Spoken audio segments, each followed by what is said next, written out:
This interview was recorded on October 22nd, 2021. With the first symptoms of her dementia slowly manifesting in the previous year, I knew I had to travel home to record her story. Gwen Kirby was my grandmother and an amazing woman. She was a no-nonsense lady who had a heart as big as they come. She was dedicated to the service of others. She loved history, and she was a natural storyteller. That's probably what made her such a wonderful docent. I'm not a journalist, just a curious grandson. I came in with just a few questions. My intention for this project was to learn a little bit of family history and to hear her tell her story the way she wanted. When I got access to a collection of family photographs, I knew I wanted to add them in to help illustrate her story. Not all of the photos are perfect matches for her story, but I did the best that I could with the photos and time that I had. I tried to minimize my editing of her story as it was her story to tell and not mine. But I did make certain choices to move things around in order to make the overall story feel a little bit more organized and to correct some factual mistakes that were said. There are parts that you will see where her dementia is evident. She talks clearly about her son going to Wayne State University one minute, and a few minutes later seems to struggle to recall the school's name. Things like this I left alone in the edit. During the interview, after she told some stories of her children, for the purposes of the video, I asked her to name the kids in the order of birth. In the actual interview, she mixed them up a little bit. Obvious slip-ups like this, I did fix in editing. On the day that we recorded, there were also times where we were supposed to be taking a break, or touring her house, or I thought we had wrapped up the interview altogether. At these points, I realized she was still actually telling more of her story, and so I did my best in those moments to record. Please excuse the video quality of those parts, and please excuse if they don't fit seamlessly into her interview. Since they were all parts of her story, and since this project was edited after she had passed away, I chose to make use of every little bit that I could since I could no longer have the opportunity to hear more of her story from her. Regarding gaps in the story, when Gwen was retelling childhood stories of her children, she skipped telling stories of Sally. I do apologize for not catching this at the time of the interview. Sorry, Mom. The plan was always to come back for a second interview, but with time and dementia both working against us, along with living across the country and starting a family, I just couldn't make it happen. Please check out the links in the description, especially the ones on Meadowbrook Hall, Detroit Urbex, and other media websites, as they give some great history and context to some of the images that I used. A special thanks to my friend Eric, who allowed me to use the incredible drone footage of Meadowbrook Hall, and special thanks to Enric Piedro, who's given me permission to use his music in my videos.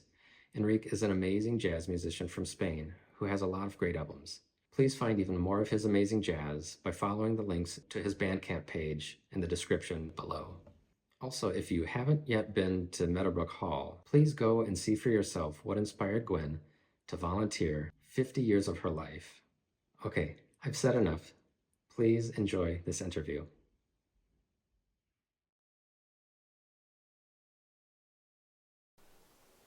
All right. So yeah, I'm just I guess this project, the idea here is to capture some memories and things. How about I tell you about my childhood in Detroit? That sounds lovely. Well, my name is Gwendolyn Sue Kirby. Today I am at the age of 93. My birthday is March 27. The year I was born was 1928. So next March I will be 94.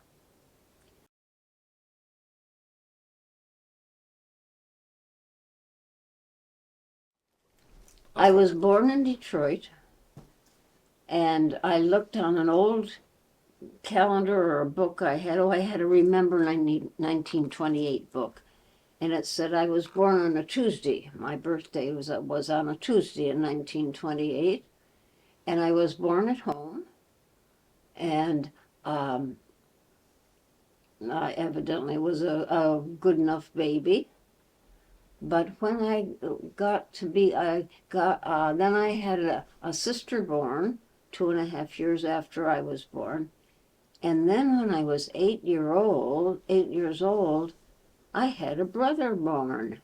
Well, he was a nice surprise. and I could take care of the baby then. I was 8 years old after all. But in the meantime, I grew up on Detroit streets. I lived on a street that had houses on it that were flats. Now, I don't know if you know what flats are, but it's a first floor, and then you have stairs at the inside of the house to go up to the second floor. And we lived on the second floor of one house on Lenox Avenue in Detroit for a number of years. And I don't remember the name of the family that lived downstairs from us. Maybe there were more than one through time, I don't know. But we lived in that house until I was probably 11 or 12, something like that.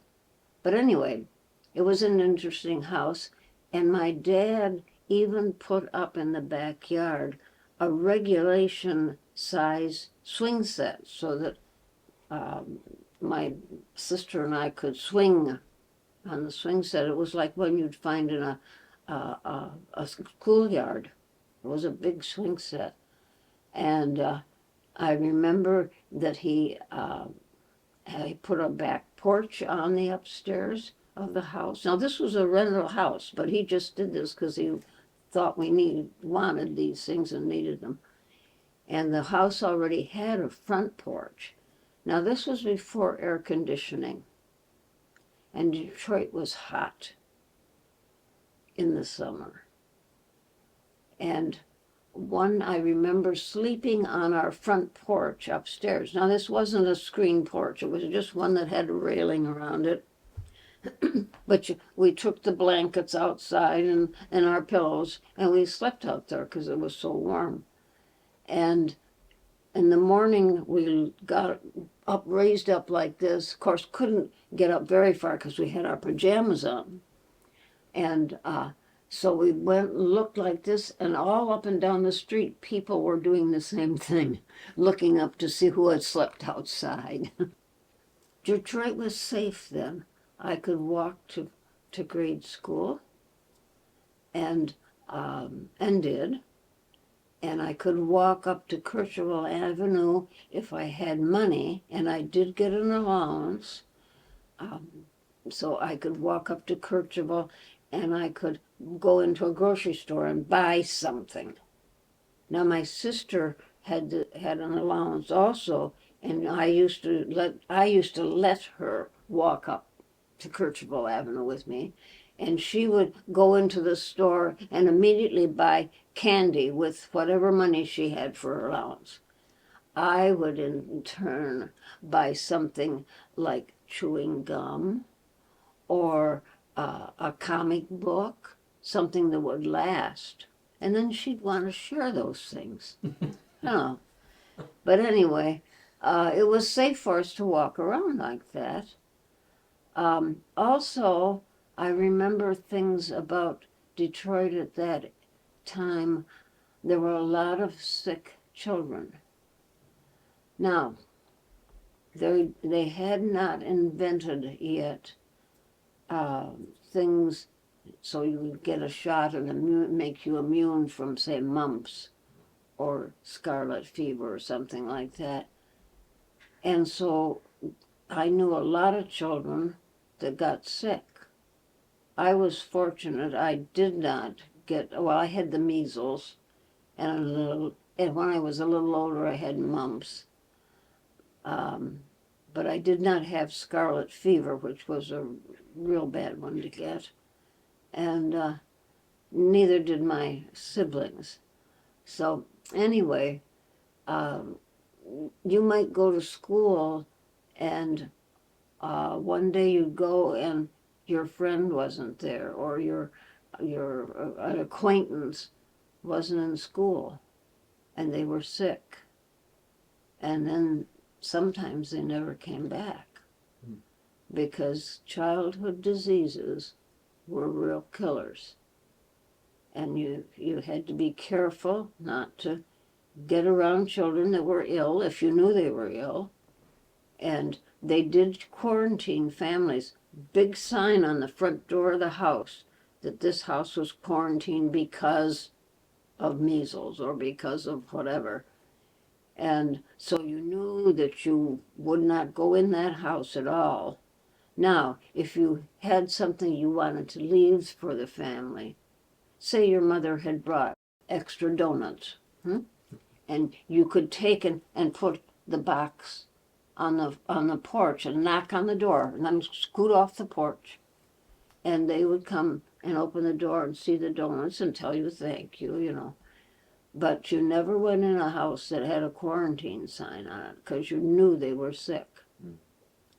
Now, when I was 8 years old, my brother was 6 months old. My sister was 2.5 years younger than I. Anyway, my mother had got TB. And so she was off to the TB sanitariums. And my brother was 6 months old. When she came home, he was 8 and in school. And she was gone that way, but she finally got rid of the tuberculosis. Now, this was before there was any medicine to cure tuberculosis. And the only thing they had that you could do that would help would be bed rest, because they wanted to keep your lungs as safe as possible, not overuse them, because you needed those lungs to live. And tuberculosis affected lungs. To my darlings, I saw a lovely star last night. From out my window 'twas oh so bright. I wondered if that star could peek and see you darlings in your sleep. The star looked down and winked at me, went on its way so merrily. Straight to your window sill it sped, and saw you in your little bed. It found you sleeping there so sound, the blankets tucked in well it found. A little smile was on your lips, it stooped and kissed your fingertips. Then round it turned and flew in haste, for time it did not wish to waste. All's well to me, it did repeat, and then, my dears, I fell asleep. For my 3 darlings, Gwen, Millie, and Payson. My mother eventually had one lung removed, and that helped her be cured from tuberculosis. But it was funny, every time she went to a new doctor and he listened to her chest to see how things were working, invariably the doctor would say, "Do you know you only have one lung?" Well, didn't he see the big scar on her back where they'd taken one out? But they would always make that comment to her, and she'd say, "Oh yes, she did know she only had one lung, you know." But anyway, my dad worked in Detroit for a firm that was called National Automotive Fibers, and they made material for automobiles, for seat covers and that sort of thing in automobiles. And during World War II, they made parachutes so that the soldiers could jump out of airplanes safely. And I remember I had, when I grew up, some of the material from National Automotive Fibers was still in our house. And so I had a couch that was covered in Chrysler Imperial material. And it was, it was just a lovely couch. Anyway, Detroit was an interesting city because you could get on a streetcar and you could, for like 10 cents or something like that, 10 or 15 cents, you could go wherever that streetcar went. And then if you had asked for a transfer when you got on the streetcar, you could go get off and get on another streetcar and give them your little transfer card and go another way. So the transportation system in Detroit was good as far as I was concerned. And I think probably because it was there before they had all the old automobiles, it was a way for people to get around the city. And now we use buses for that or our own cars. Um, and I suppose, I don't know if there's still a train. We used to have in this area a train that went to Detroit. And I don't think they have that anymore. The tracks are still there in places, but we don't have any trains going to Detroit anymore. But anyway, let's see. Um, I went to Karsten School for grade school, and then I got promoted, and I was ready to go to junior high school. We didn't call it middle school, it was junior high school. And it started in the 7th grade, and you felt very grown up. And you were supposed to be grown up. That was a time you didn't be like a little kid. Well, because of my mother being in TV sands, we got to go, my dad would drive us out. She was at Mayberry Sanitarium in Northville for a while, and my dad would drive us out Sunday afternoon, and she could come out on a porch, and we could stand on the ground beneath the porch, or beneath the second, she was on the second floor, we could stand here on the ground and talk to her. Now my dad could go in to see her, but children couldn't go in the TV sands to visit. It just wasn't done, it wasn't safe. And so all we got to see of her and talk to her was when she was on the porch. And so that I did things like I got to go downtown in Detroit to do shopping for the family. Now, I would be like maybe 9 years old. And for some reason, I had my dad's charge coin. It was a little brass coin with numbers on it. And the people at Hudson's downtown in Detroit would let me use that charge coin to buy whatever I needed for the family. I'd buy underwear, linens, that type of thing. If we needed a dress, my mother either made it in the TB sand because she could sew it by hand, and or my sister and I went down with my dad to pick out a dress or something like that if we needed something that involved. But I could buy linens for the house and that sort of thing, and some clothing. And Payson, of course, was a baby and then a toddler. I could buy baby clothes and that sort of thing for him. Now, his name is John Payson. In the business world, he's known as John Chapman. But our family's always called him Payson because my dad was John, my grandfather was John. Probably most of the men in history that were on our side of the family were Johns. I'm sorry, it's a common name. It's okay. I don't mind it at all. So, anyway, but Payson was only a baby when my mother went in the TB sand, and so I had to buy things for him. Now, we had housekeepers, and the first one we had was Miss Robbins, and that's what we had to call her, Miss Robbins. Miss Robbins claimed to fame,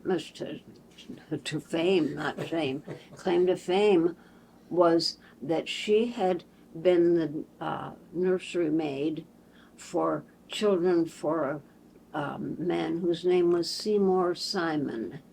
And Seymour Simon was a person that wrote music and published it. And he had written one song that was quite popular called I'm in Love with You, Honey. And so that was Miss Robbins' claim to fame. Now, Miss Robbins had us do things like every Saturday my sister and I had to wash the dining room furniture. Now, the dining room furniture was wood. It was a big table. It had legs that were about it went from different sizes, from like this to like this. And it filled up a whole middle of the dining room and would seat probably 10 people if you needed to seat 10 people. And so Miss Robbins had us washing that furniture with soap and water every Saturday. And she had us washing our bedroom floors, which were wood, during those same times. And then after we did these chores, she'd lay down on the sofa and she'd put her head on the arm of the sofa and lay back like this, and she let us brush her hair.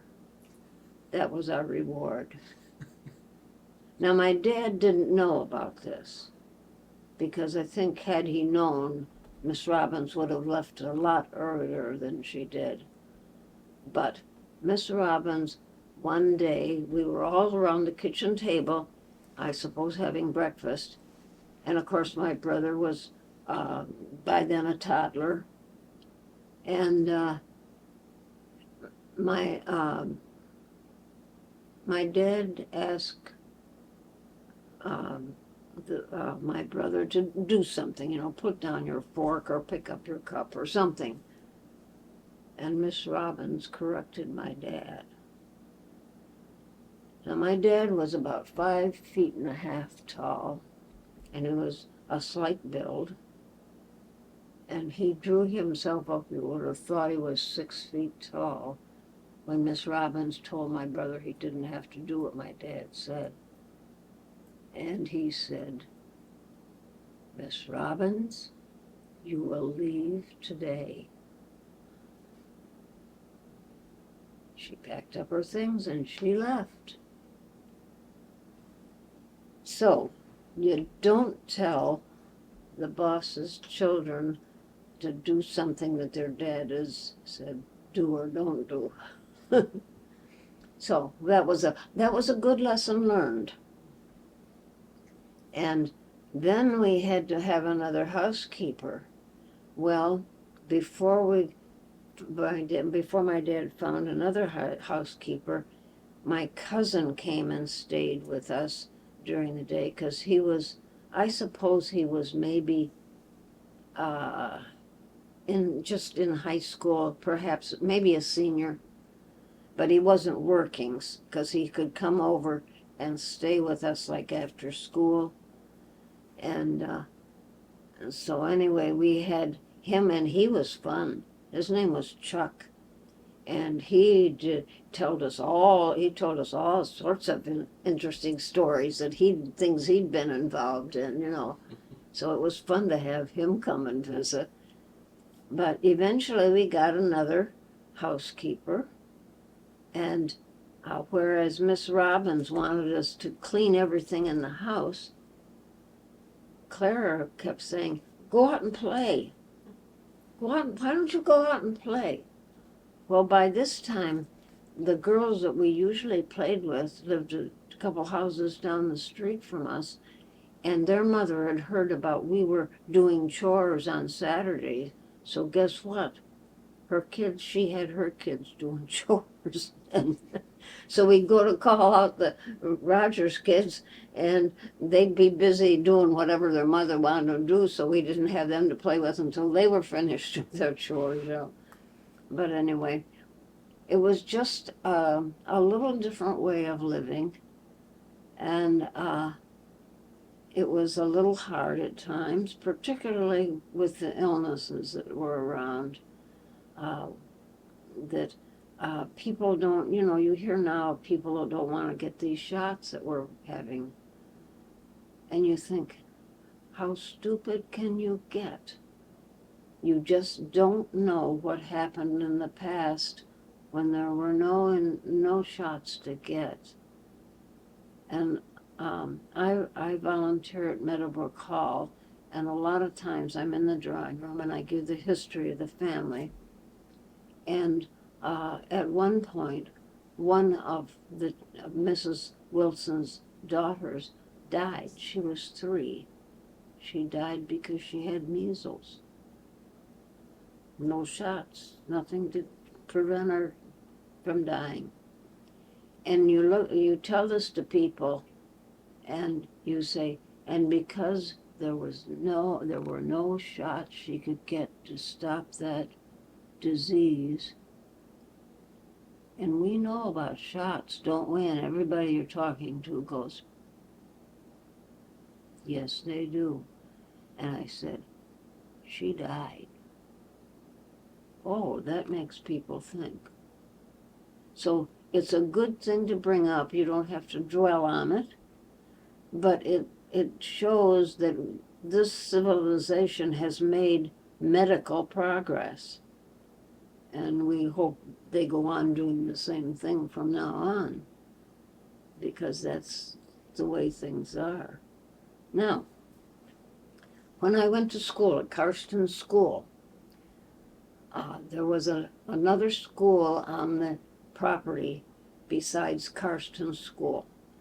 Karsten School was a nice grade school. It was 2 stories. It had its own library, and it had another school on the same property. Across the playground was the Rich Open Air School. Mr. Rich was somebody associated with the schools at some time.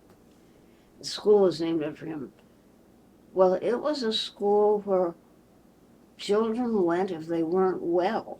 No, they were not contagious, but they had had a disease that left them weak or affected them in some way, and they couldn't compete with their regular children in regular school. So they had their own school.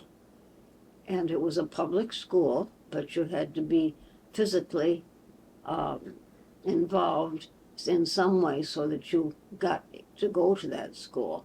You couldn't just walk up and say, I want to go to this school, because they wouldn't take you.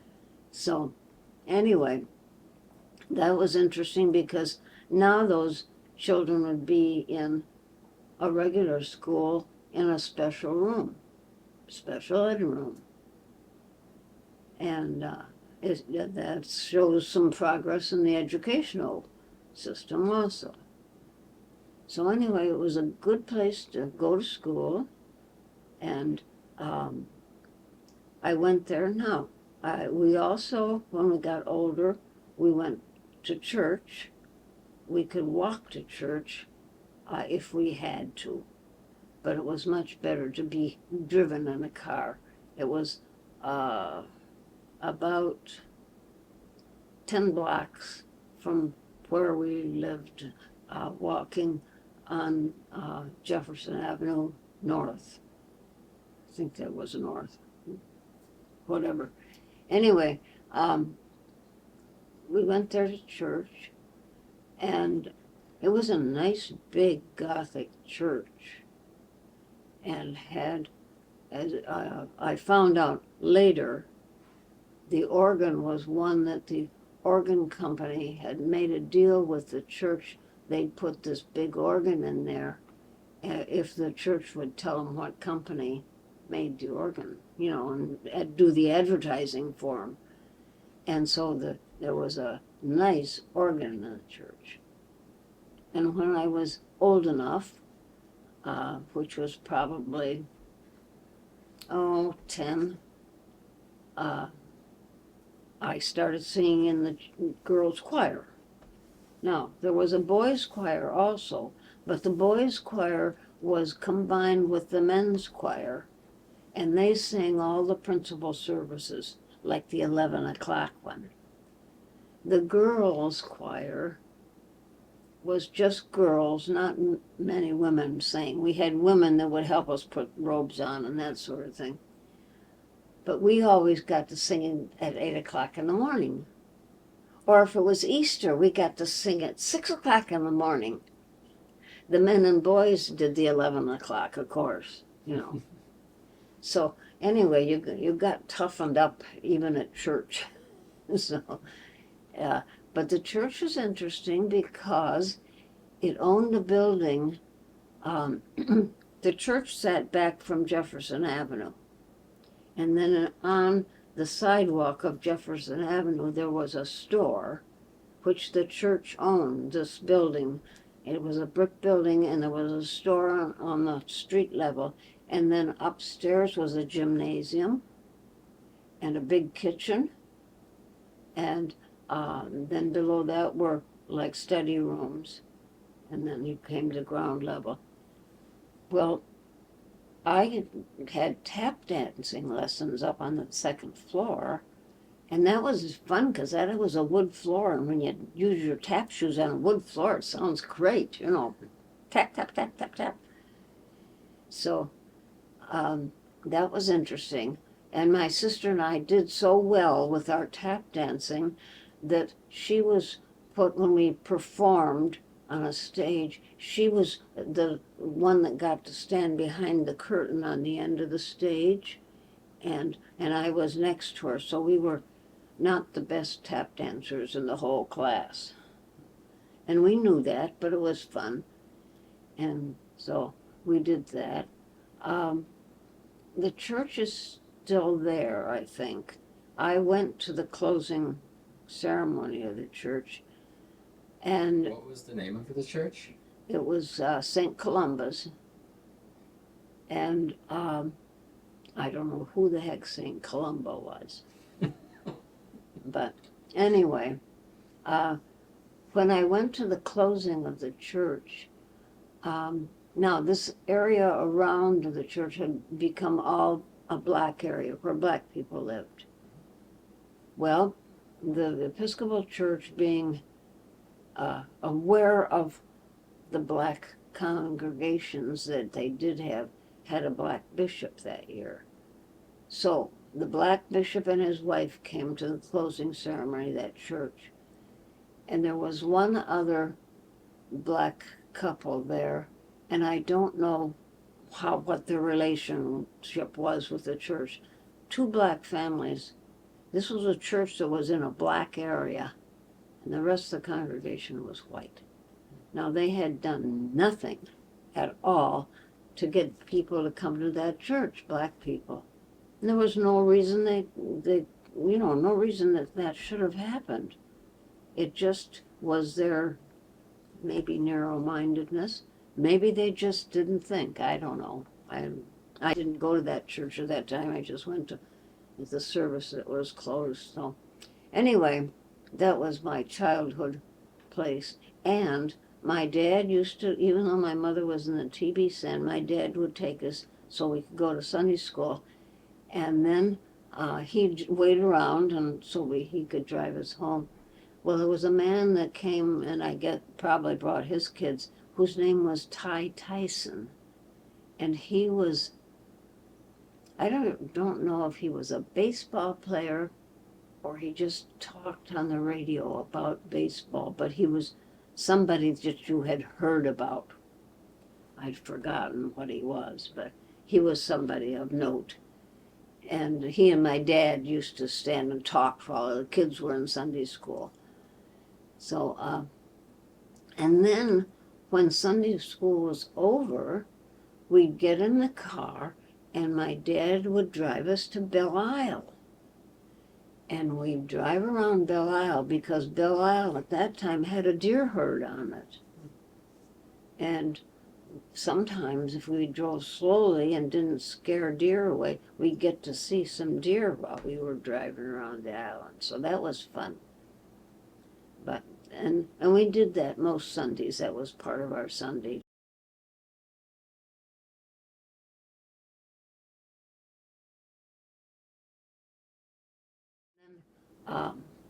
When my mother came home, my mother and dad decided to build a house in Birmingham.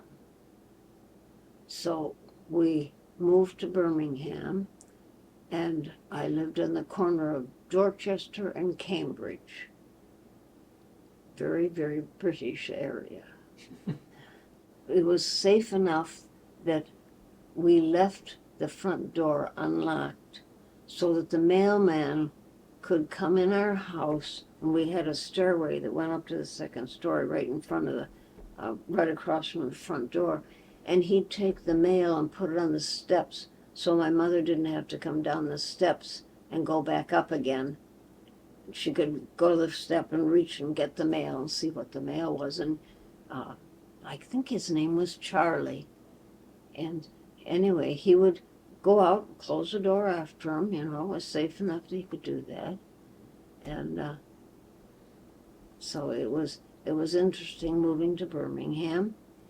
And I had been in what we called junior high school in Detroit by the time we moved to Birmingham. Well, Birmingham's junior high school was across Birmingham, the other side of town. And so I had started in Detroit. Detroit schools were a little bit ahead, they were good schools, a little bit ahead of the local schools in small towns around Detroit. And so I'd started taking Latin in Detroit when I was in junior high school. And so when I got to Birmingham, they didn't teach Latin in the 9th grade at their grade schools. I had to go to Adams grade school. And no, I was not in the 9th grade. I was in the 8th grade, because the 9th grade you all went to middle school. Anyway, so I walked about every day or 4 times a week, something like that. I walked from Adams School on one side of Birmingham across the area of Birmingham to the way to the other side, almost a 14-mile road, to a school that had Latin taught, because it was a middle school, and so that I could continue with the Latin. So it was safe to walk around Birmingham. It turned into a grade school after a while, and then it was a middle school. It was a middle school, and then it became a middle school and a grade school, and then eventually it became a whole, just all middle school, and it had a swimming pool. That was very nice. But you had to go there to school to use the swimming pool. They did have some time that the pool was open and you could pay some money and go and swim in the pool if you wanted. And, well, the rumor had it that when the pool was used by the middle school boys, they didn't wear bathing suits. So you would never want to go over there then. So anyway, Birmingham was nice. Birmingham had a big high school in the middle of town, and in front of that school was a large cement approach, where in the summer they could have dances, and you had to dance on the cement, of course, but for free you could go and dance. They would play records. Once in a while they'd have a live band, a small band, but a live one. And it was a Saturday evening, early evening entertainment for the kids in Birmingham. Birmingham schools included children that came from west of Birmingham that lived in another little area. Some of them lived at a lake that was west of Birmingham, and they came on school buses to the school.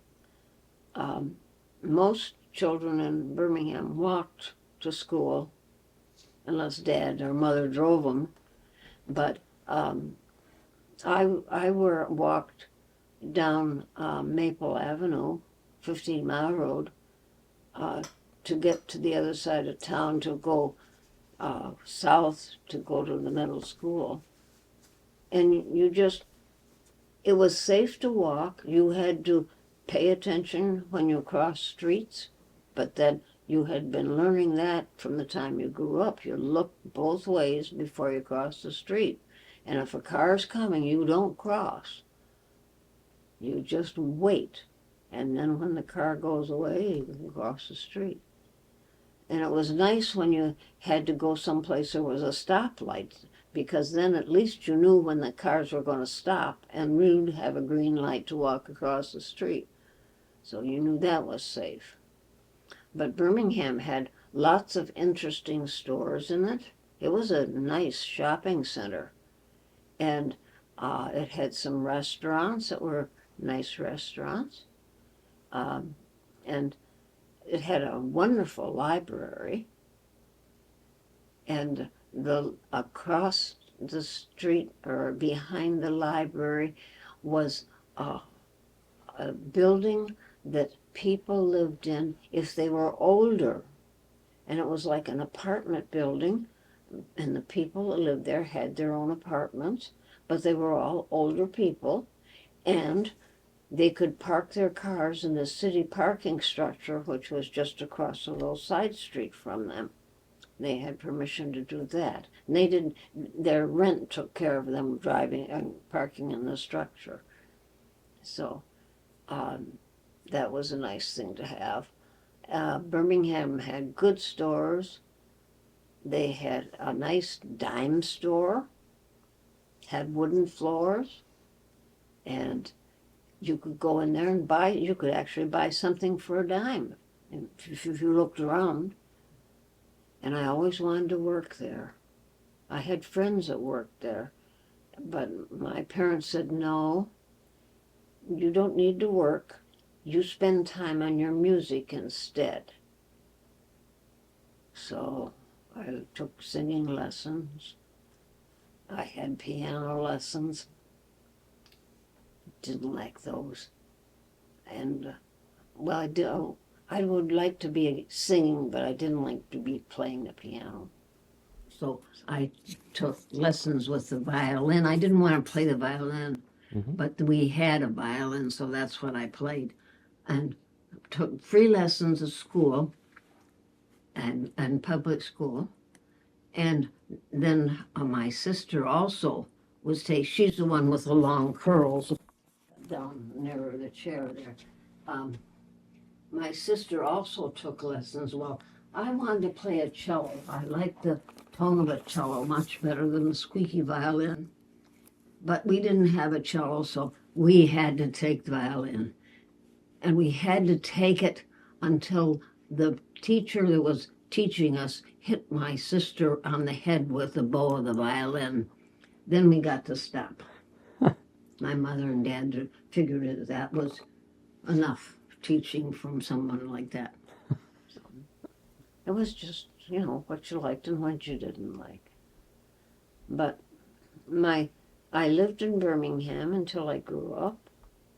And at one point, my mother and dad moved to California because the business he worked for went out to work. They all went out to work at the main office in California.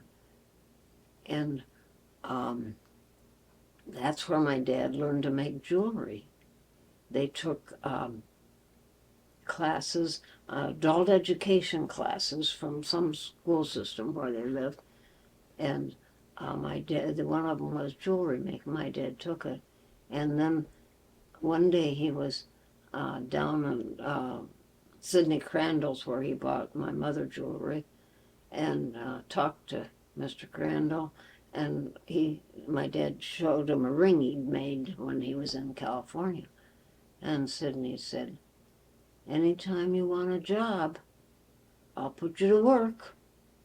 He was retired then. He wasn't going back to work. Interesting. I heard my dad say at one time, I'm, at whatever age he was probably 55, but I'm old enough to retire, and I've got all the money I need, so I'm going to retire. And he did. And then he thought, well, he'd go play golf up in Pontiac, because if you were retired, a lot of people played golf up in Pontiac because they had got a deal on the price. he went up there. He wasn't old enough. He couldn't play golf there. Might have been retired, but he wasn't old enough to join the golfers. So my mother would say, he sits at his desk and shuffles papers and asks me if I haven't talked on the phone long enough. He only had one telephone in the house, so he was doing his whatever, he was shuffling papers when she was talking on the phone. And my mother was as active as she could be. For when she was in the TV SAN, of course, she wasn't active, but she belonged to a women's group that was called PEO, and it had started out as a college sorority in Indiana, and turned into not being a group for college-age students anymore, but was a group of women that had an organization. And they met for lunch at someone's house. And they'd have lunch and then they'd have a meeting and talk about what they were going to be doing. I think they did charitable work. I was of an age that I didn't really know what they did, and I didn't really care. But my mother was busy, that was good, you know. But I think they did some charitable work, and that kept the organization going. And I know that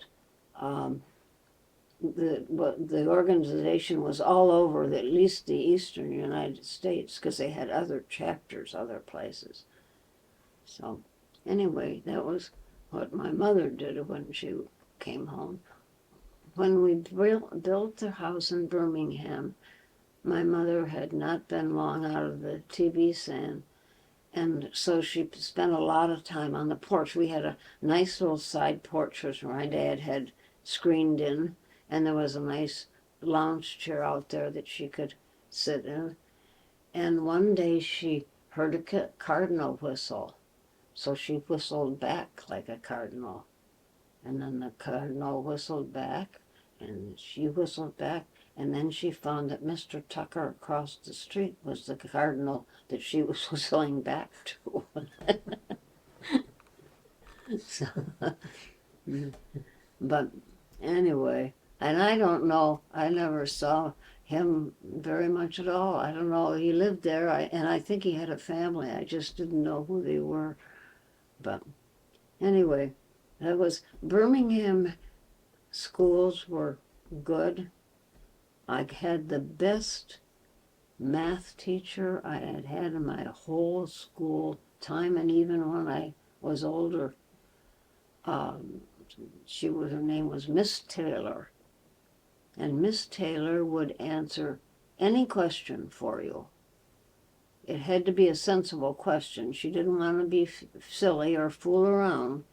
She would answer your questions. And I learned more in that class because she was willing to let us ask. And then I got to solid geometry. I got through all the algebra and that. Got to solid geometry, and I didn't get it at all. But I had a boyfriend who was very smart, and he sat next to me, and he helped me with the solid geometry. He helped me so well that when I got to take the final, I couldn't answer one question. Well, he had literally done my work for me, is what he'd done. And the teacher said, "What happened to you? You know, you didn't answer any questions." And I thought, I can't really tell her the truth. And I said, "I don't know, something just happened. I didn't know the answers." And she accepted that, so I thought, phew. Another thing out of the way. So anyway, That was growing up in Detroit and Birmingham. And I graduated from Birmingham High School and went on to Michigan State for a while and then got married instead of going to finishing college. But after I was divorced, I started out at Oakland University and went out there for a couple semesters. And then got a class. I liked history, so I got in a class that was supposedly history. And after I was in it for a while, I thought, I don't really belong here because the people that are in the class with me had been out to Salt Lake City to see how the Mormons live and how they run their businesses and that sort of thing, and the history of the Mormons. And I found out it was a graduate class I was in. I didn't belong in that. So I decided I wouldn't go to college anymore. I had an associate degree from Oakland Community Colleges, but the 2-year degree would be sufficient. So I didn't have to associate with the kids that were, or with the young people that had gone to Salt Lake City and that sort of thing. Part of it is just, I went, when I was in high school, I was quite heavy. And even as an adult, I was. And as I've gotten older, I don't try and lose weight, but either I eat better or I eat at different times or something, because as I've gotten shorter, I've lost weight too, and without trying. Mm-hmm. And now I weigh 120 and I'm 5'4", 5'4.5" maybe, and it's a good weight for my height, and I want to stay where I am, and I don't seem to have any problem doing that. So I feel very lucky, because I know when my mother got out of the TB stand, Millie and I went to see our doctors. Our mother, dad took us, and we were put on a diet. Oh boy. Both of us, of like 100 and some calories, or 100 calories a meal, or something like that. You know, it was a strict one. Whoa. But I don't remember exactly. But I know we were put on a diet, and my mother saw we stayed on that until we lost some weight. Which is good because, you know, don't want to. Well, being too heavy is as much an illness as Sure. a lot of other things. Yep.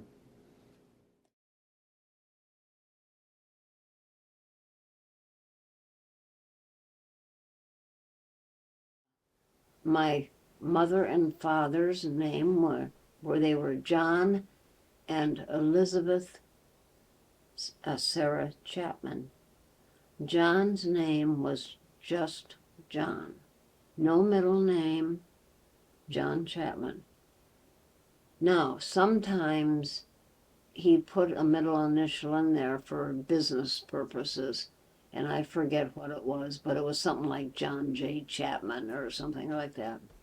But my mother was Elizabeth Sarah. Her maiden name had been Elizabeth Sarah Youngs. And my maternal grandparents were Frank and, I forgot her name. Her picture is there on the wall above Rachel's head. The older lady, right? Yeah, that was my maternal grandma. And her nickname was Mamie, but I've forgotten what her real name was. And her husband was Frank Youngs, with an S. And they were from the area of Algonac.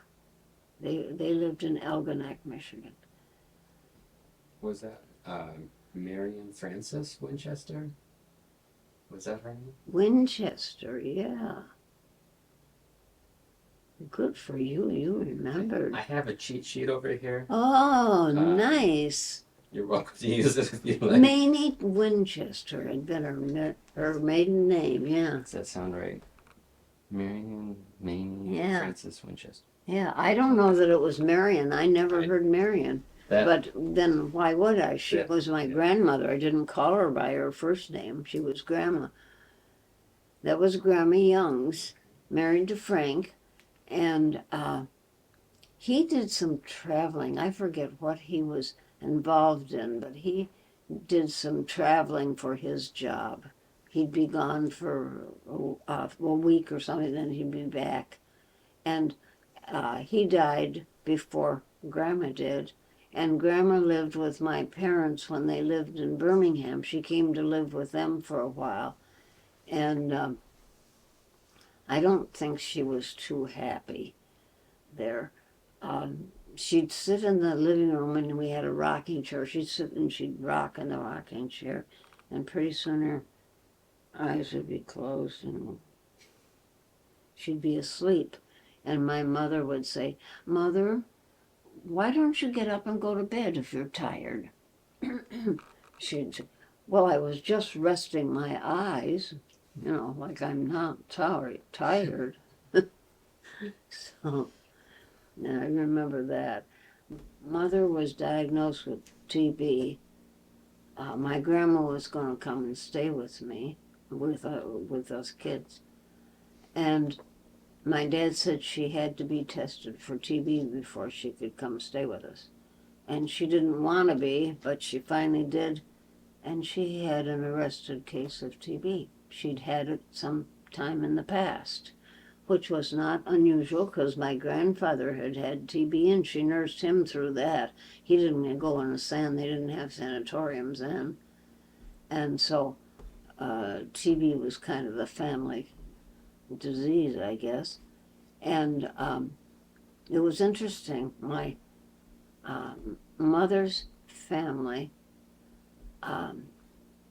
had, I don't know, I think they had a divorce that took place way back, back when my aunts and uncles were little. And the result of the divorce was that part of the children of the family stayed in the States, and one or two went to Canada to stay with their grandma in Canada. Never met them, never saw them. I didn't anyway. But I saw the other ones that lived in the States. But I had, from that, I had an Uncle Ray. He married twice. And the last time he married Mildred. And they lived in Toledo. And I had an Uncle Chuck. He's the one that came and stayed with us when my mother went in the TB sand for a short time. He married a girl from New York State that he met when he was in there. I think maybe her name was Virginia, but I'm not sure. But anyway, he was the one that I thought was really my kind of guy. And as I remember he had sort of curly hair, which he wore cut short.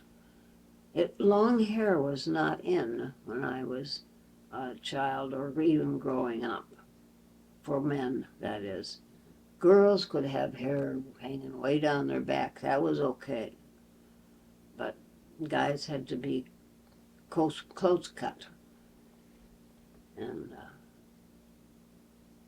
when the style started to change and men started growing longer hair, at first there were lots of comments and naughty names that they got because they looked like they were growing long hair.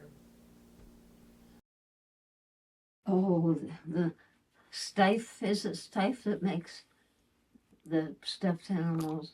I don't know. Anyway, he used to have a label on him someplace that told the manufacturer, and he was alive in 1900. Wow. And who did you say that belonged to? My aunt, Yeah.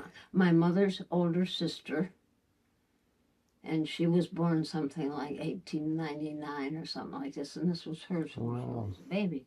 How lovely. She had no children to leave it to, so I got it.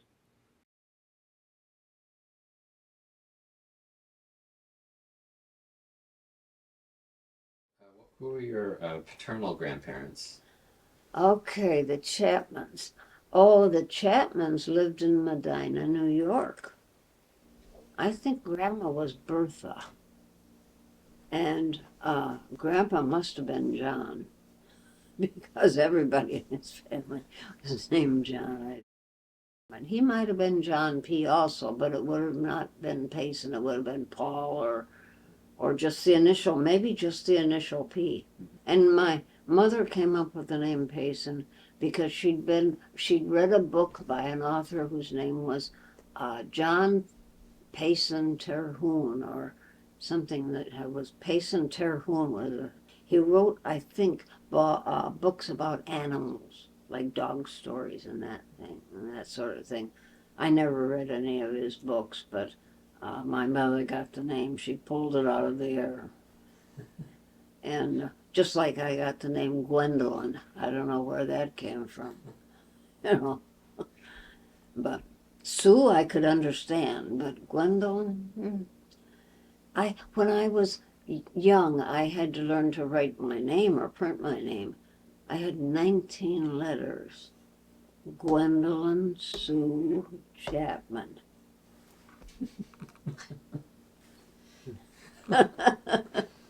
It was just, so wearying to write your name. My sister was Millicent Jean. We all got these long names. Millicent, Millicent. Jean, Jean. Chapman, she probably had as many letters as I did. And my brother still is, John Payson Chapman.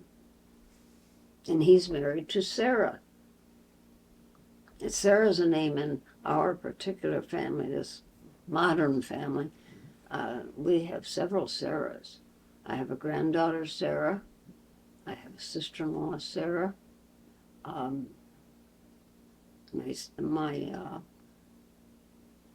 don't know, there are more Sarahs. I must have.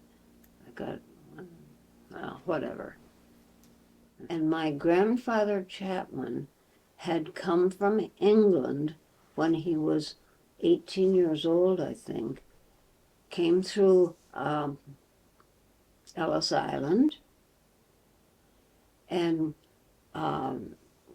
went to New York, and the state of New York. Well, that's where Ellis Island sent people. It was close. And he found his way to the area of Medina, New York, and as he was about 18 or so, and an uncle who was also 18, an uncle of his, came at the same time. And so they were two young guys in the United States. Well, my grandfather bought a popcorn machine and went to county fairs and state fairs and things like that, selling popcorn to people. He made money so he could do other things. And eventually, he owned a shoe store in Medina, New York. And when we went there to visit him, he'd always have us come down to the shoe store, and then we could go, my sister and I could go next door to the Maple Leaf Dairy, and he had given us money to buy ice cream cones. So we would eat our ice cream cones going back to the store. And the store had an x-ray machine so you could look at your feet, and the x-ray machine when you were buying shoes. Well, that was an interesting thing too. You look down, you see bones, you know. And when we went to Grandpa's store, we always got a pair of new shoes. And sometimes we got two shoes, so we'd have a two pair of shoes so that we'd be pretty well fixed for shoes for the rest of the year. And so that was a good place to go. We liked that. And it was funny because in Medina, all on Saturday night, all the people that lived around the area, the farmers, everybody came into town on Saturday night. They came in to buy groceries, to buy clothing if they needed it, to go to the movies maybe, to buy their dinner, that sort of thing. But you went to town on Saturday night. And so that was always fun to get to go downtown with that. So that was very interesting.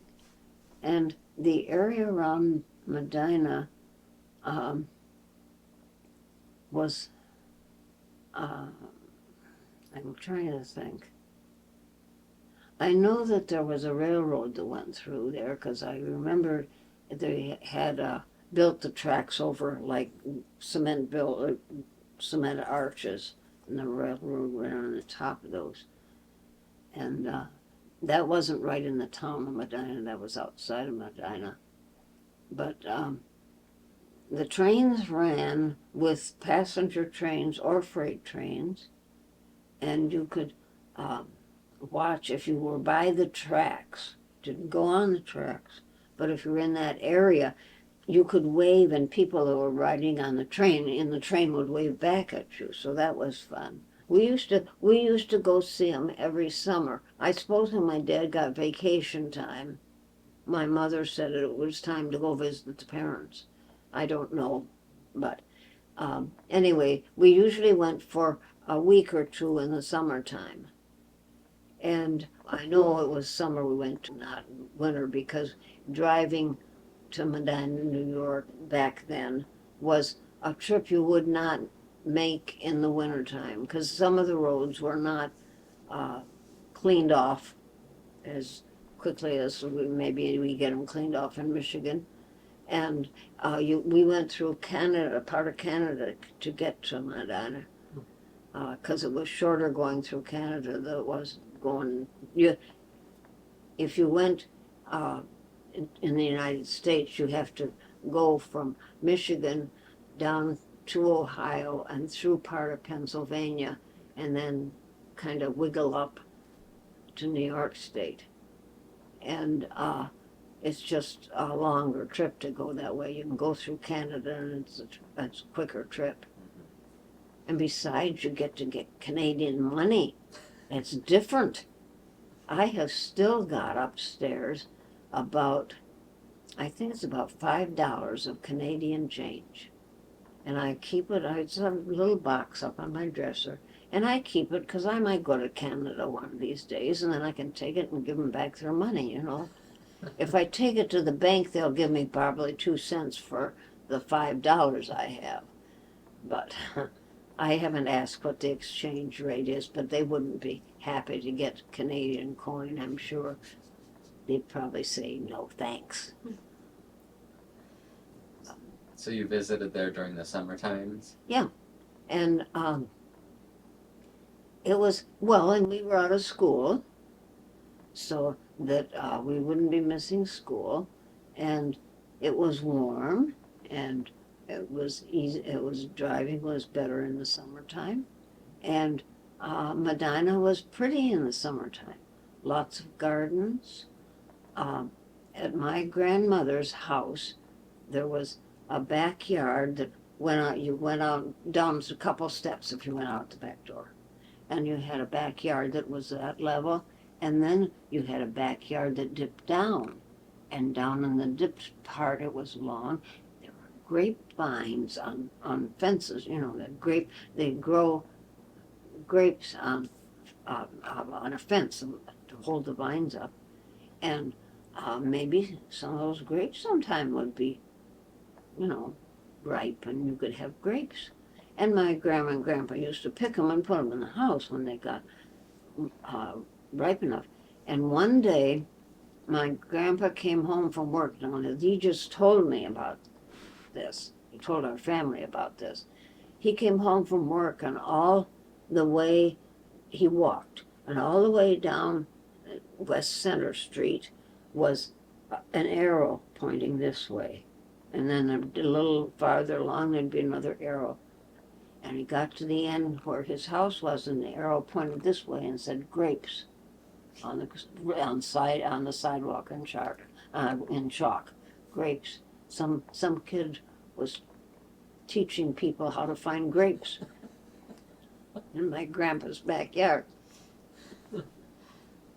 Turned out to be probably the head of a corporation. I heard that you and my mom went back to visit to see the house. Do you remember going to see that? Yeah, we went back. My grandma and grandpa had died long before that, but I went up to the door and knocked on the door, and someone answered, and we explained that my grandparents used to live in that house, and we would like to look around the yard if they didn't mind, you know. And we wouldn't touch anything. We wouldn't be careful of their yard. And whoever answered the door said, well, wouldn't you like to see the house? Well, of course we'd like to see the house, but we wouldn't ask, because it wasn't anybody we knew. So we went in the house, and it was different than it had been when my grandmother lived there, my grandfather. But I could tell Sally, you went in the front door, and there was a room on the left, and it was the parlor. Okay. And it was not as big as a living room, but it was a good-sized room, and had nice, easy chairs in it, and some linen tables. And that was a place that you just could sit and talk, whatever. But the living room was across the hallway, and it was big. Had a horsehair covered sofa. Now that was a material, I don't know, maybe it was really made of horsehair, but it was a sofa that was not attractive, but it was at least as long as this one, but the seat was up higher. And it was covered with this black horsehair material. It was slippery. When you sat on it, you had to be careful, because I can remember, because when you got there, you had to get up like this to get onto the sofa, and then you had to be very careful because the seat was slanted down like this, that you didn't just slide right off again. So it was not a place you'd choose to sit, but it was a collector's item. Somebody probably sold it to an antique shop, made a fortune on it, I don't know. But anyway, this living room had 2 sliding doors on the end there. You open them, and that's the dining room. You close them, you just have your living room. And there's also a door over here that you can get into the dining room. You don't have to open the sliding doors. But we kids used to play elevator with those doors. Get on the elevator, all right, 4th floor, 5th floor, oh, you want to, okay, 6th floor, here you go, doors are open, So it was a way to keep busy at Grandma's house. Grandma had a scary basement. Now, the basement had 2 ways to get to it. You could go down to a stairway, which usually had so much stuff on it you couldn't get down it. Boxes and things stored that Grandma and Grandpa just didn't want to carry down the stairs. Or you could go around the house and go in the outside door. And when you went in the outside door, you had steps that went down this way to the basement and steps down this way. But it was dark in here, and you could hear drip, drip, drip. There was water dripping, always. Now, I don't know if it was part of their outside spraying system to water the grapes, or if it was just the basement pipes had a leak, but there was always drip, drip, the sound of dripping water. I never wanted to go in that basement. I didn't care what was in it. I didn't want to see it. The furnace was there. I didn't care. Good thing they had a furnace. Drip, drip. No, not me. So I never was in the basement itself. I looked into it, but I never was in it. But they had the big dining room, and then they had a really big kitchen, and it had a pantry. Well, my folks' house never had a pantry. Our house didn't, but this one did, and it had things in the pantry, like Grandma could go and find cookies in the pantry, or they could find, bread to make a sandwich in the pantry. And in the kitchen, they had a stove that would burn wood. And so there was wood stacked in the kitchen. Now, they also had a stove that was an electric stove. So if Grandma wanted to cook something really fast, she could use the electric stove. But anyways, they had this 2 stoves, and there was eating space in the kitchen. It was a big one. And there was a kitchen sink, of course, to wash the dishes. And then there was a pantry. And the pantry really curved from the kitchen and went around, and you could enter it from the dining room also. So that if you forgot to put something on the table, you'd go to the pantry and get it and put it on the table. But that was the kitchen and the basement that I never was in. Then upstairs were 4 bedrooms and a stairway to what would be the attic. And up in the attic there was a pool table. So of course all the men in the family always gathered in the attic.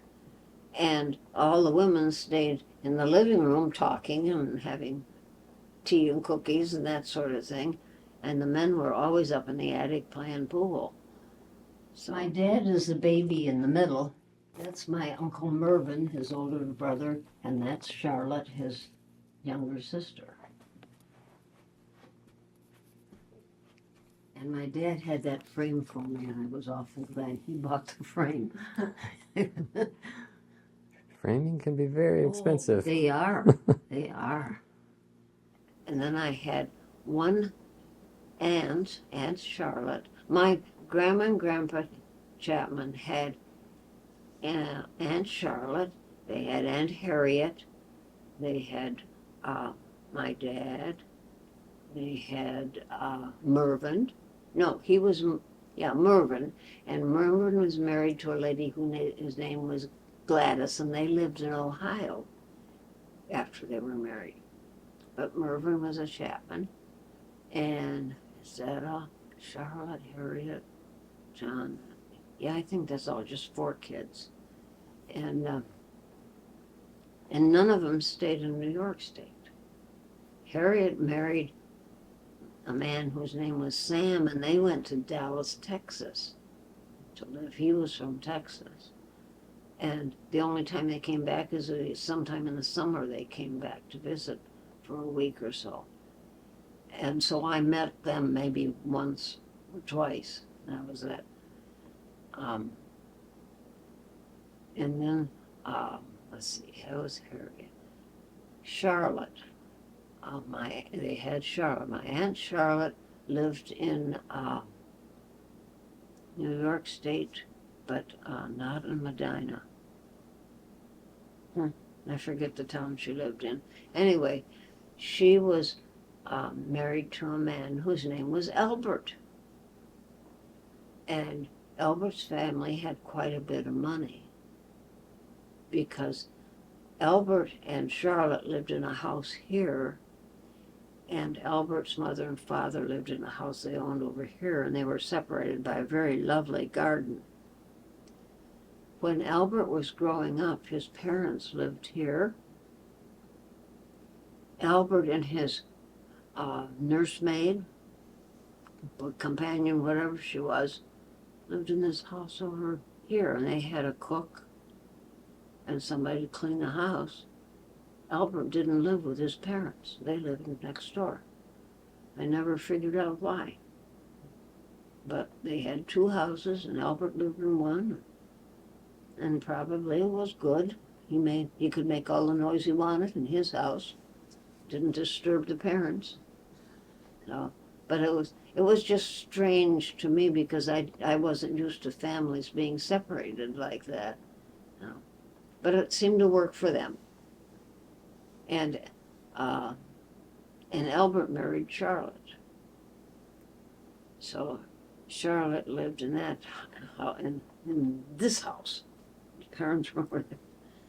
So anyway, those were relatives. And Charlotte and Albert had one son who was a little different. I think he probably was very spoiled, and I didn't know what that was. But I know he came to visit one time when my family lived in Birmingham, and he and my brother they associated, but they didn't really get along that well. He just, I don't know, Albert was different. So, let's see, did I have any more relatives? I must have had more.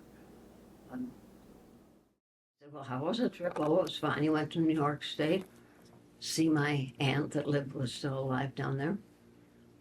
And I said, well, that's good. Have a good time. Yeah, uh-huh. He said, well, I got something to tell you. I said, okay, what? Well, I went down to Medina and I looked up Margaret. And I thought, Margaret? Okay, who's Margaret? Well, Margaret and I went to school together, high school. I said, you did? Well, that was nice. Good thing you looked her up. How was she? Fine, you know. And he said, well, I got to tell you something. Margaret and I are getting married. I said, well, that's great. And he said, what? He had friends whose kids, when they were going to remarry, gave them such a hard time. They were weren't being good to mother's memory and all this stuff. And he was afraid I was going to say that he shouldn't get married. I thought it was great. He was 50, I don't know, 55 maybe. Or maybe he was only 50, I don't know. But I thought, well, why shouldn't he get married? My mother was dead, and why should he be alone? They went to high school together, so I married his high school girlfriend.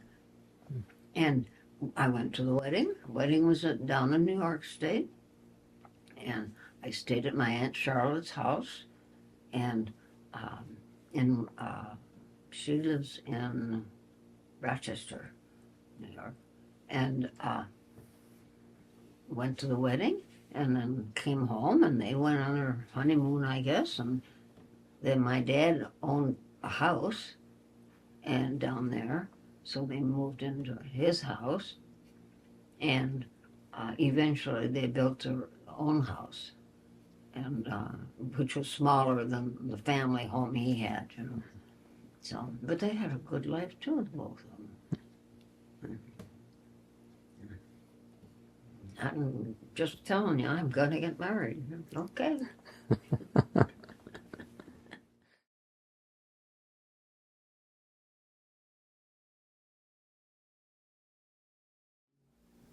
What else can I remember? Ran away and got married to Art Kirby Jr. And we were married in Illinois, maybe, or the next state over. And we were married for I don't know how many years, but quite a few years. It had 3 kids, and really 4 kids. Had a little, see the little child's head up there? That's a bank, really. And some friends of ours were in the business of making those, and it's got a little girl's name on it, written on it. It's Anne Louise, and she was a baby we had that she died when she was about 6 months old, before Sally was born. And our friends had given us that when she was born for a birthday gift. So anyway, she died just because she had a severe heart defect. The same way one that Steve had, but his wasn't so severe because he grew up to be at least 40. We had Art and Anne Louise. She died. Yeah. And then we had Sally and Steve. Steve's a baby. I see. And Steve was my handicapped son. And he knew he was handicapped. He was mentally and physically handicapped. He went to school. We have schools in Michigan which have classes, special education classes, that take care of children that need schooling, but need a room with a teacher that will understand what defects they have. And I have a daughter-in-law who was a school teacher, and she was one of the few teachers in her room that she would accept a special ed teacher, a special ed student to come into her room because she taught science, and they could come in with a helper to be with them, and have the science class, and then go back to their special education room, and she would let them come in and be part of the regular class. So that was very good. I appreciated her doing that, even though I didn't have any children in her classes. But I thought it was a good thing that she would do that. So anyways, Steve was a very interesting character. He was mentally about IQ of maybe 55, 60 maybe, instead of 100. He learned to read very simple things, like the first book you give to a child. He got so, and he may have memorized it, But anyway, he got along very well without having that skill. He was very, very outgoing and very social. When we moved to Clawson, it was probably the best thing we could have done for Steve, because I've lived here 55 years, and we were able to have Steve go to school. A taxi cab picked him up, so I didn't have to drive him. If he didn't go to a local school, he went to a special education room in other schools in the Royal Oak School District, because they had the good program. And at one point he was going in a taxi cab that was taking about 4 other guys, all about his age, going to one school, or some of them went to another school. But the cab driver's name was Jack. And he used to fill up that cab. He'd have one kid in the front seat, and then as many as would fit he had in the back seat. And they'd put whatever they were taking to school in the trunk of the car, so that their lunches and everything didn't have to be carried within the taxi. And they could put more kids in. And he'd just go and stop at every school and walk the kids into school, go to the next school, walk them in. And he did that for quite a while. And sometimes I drove Steve to his different schools, if it was necessary. But it was good that all the school districts around shared their special ed programs with the districts that didn't have. Now, Clawson is a small city and it didn't have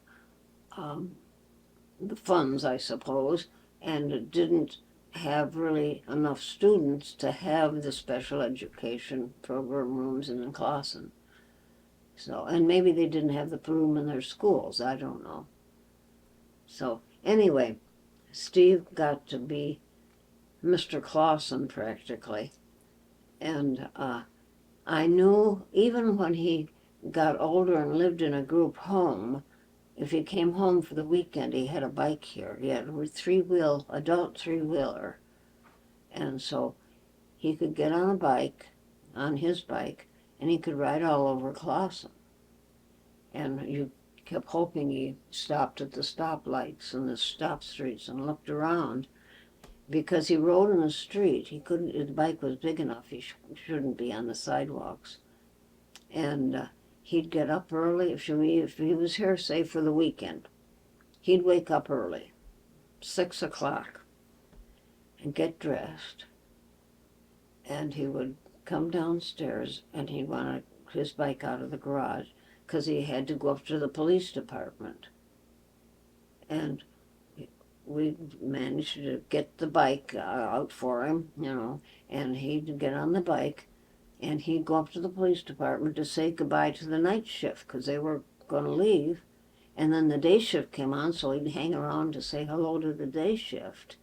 And they got so that they gave Steve a pretend police shield, and they called him. He had a number. He was number 6. So if they called number 6 on the radio, he knew, it was supposed to be him. And so he'd greet everybody at the police station, and then he'd go over to Old Port Inn, and he'd leave his bike outside there and walk in, and they'd let him go up to the counter and make his own toast.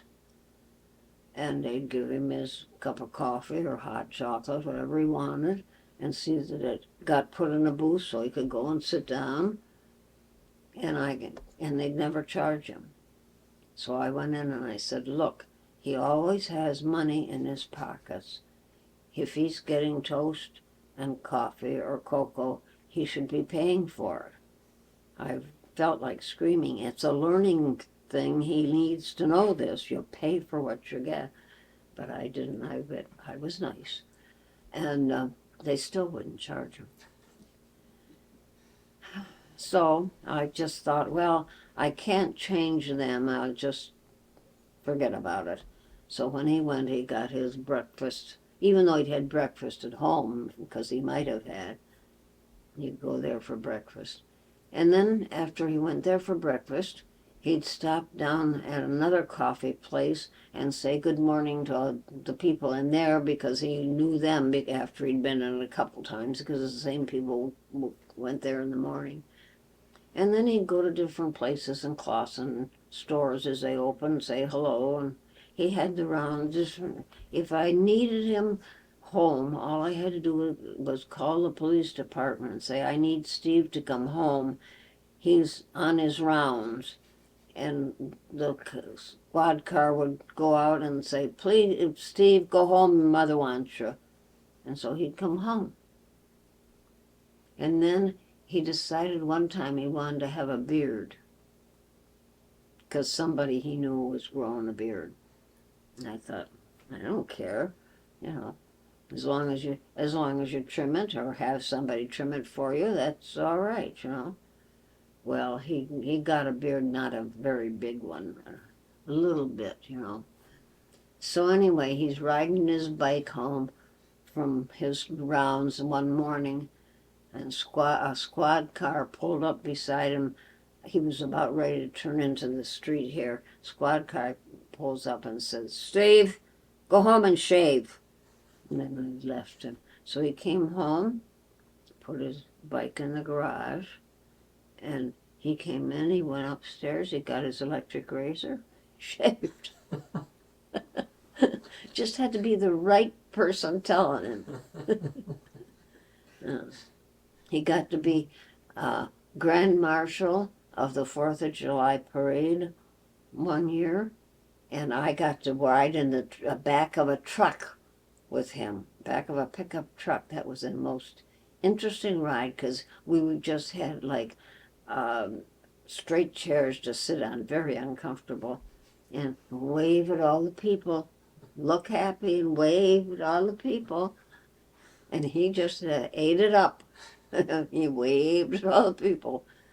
So He was a real social butterfly, huh? yeah, he really was very social. Yeah, and he was at the nursing home up in Clawson for a while, and he made friends there, and he had always been interested in the old car shows when Clawson had them.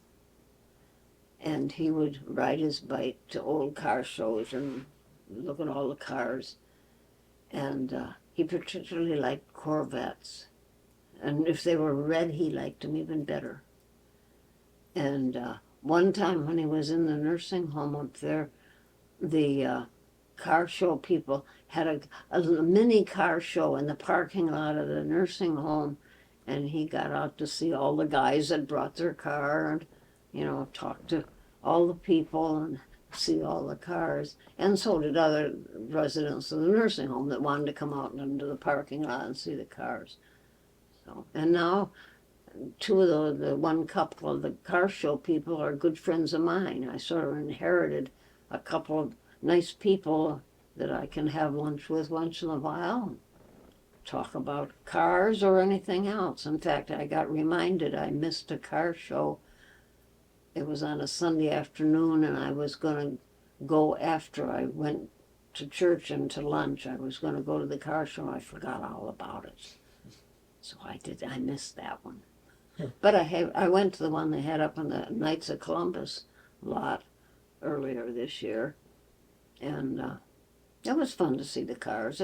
It's always nice to look at something different. And Steve had got trophies. The car show people gave him 2 trophies that were about 3 feet high. What do you do with 3 feet trophies? You put them in Steve's bedroom upstairs and just forget about them. And he can look at them when he's in that bed. But anyway, he got involved in the car show people, and so some of them are still my friends. And sometimes I go to one of the car shows if they have it locally. And at one time I donated some money to the people that run the car shows because they're a 30143 tax deductible thing or something. Anyway, I gave them some money in memory of Steve. So they gave some trophies away at one time or other with, I went to when they presented the trophies, I went to see them. That happened. And so he's still sort of remembered by all the car show people anyway. And Art he went through school, he had trouble. He was born in October, so he was still 4 when school started in September. So he was young for his grade, they said. And he really had problems because of that. So finally, when he got to be in 3rd or 4th grade, we moved from Royal Oak to Clawson. And at that time, we had him repeat a grade.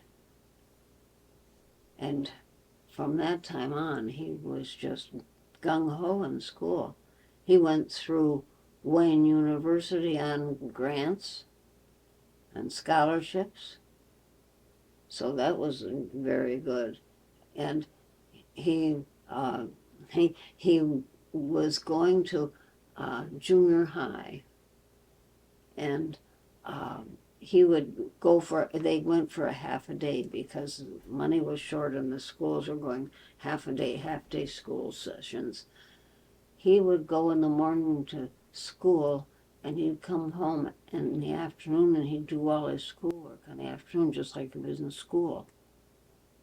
He got very good marks that year. And from then on, he just did very well in school. So he went to Wayne to college, did he? Yeah. Wayne State University. Yeah. And got through Wayne really well. And then he decided he wanted to work in an art studio. And he always had been drawing pictures and that sort of thing. And so he thought he was an artist. He was. But his mother didn't think he was. Anyway, he started down at an art studio down near Wayne someplace.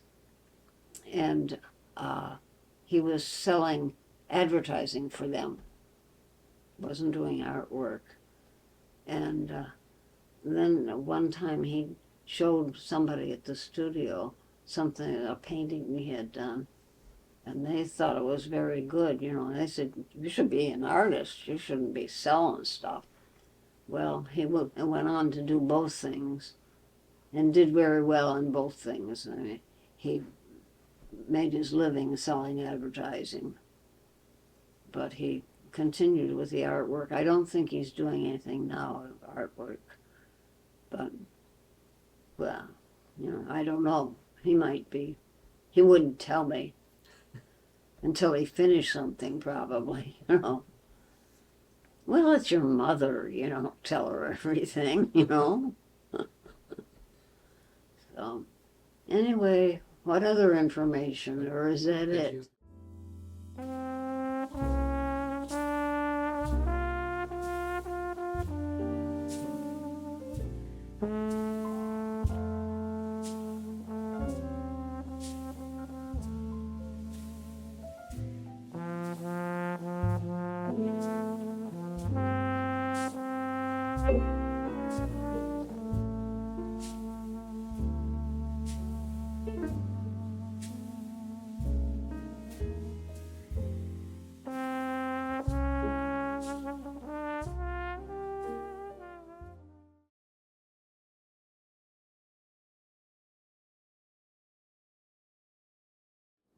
I don't know if this is something you'll want to talk about or not. Feel free to say no if you don't want to. Mm-hmm. I haven't heard much about the end of your marriage. If there's anything. The end of my marriage? Yeah, was there a reason for that?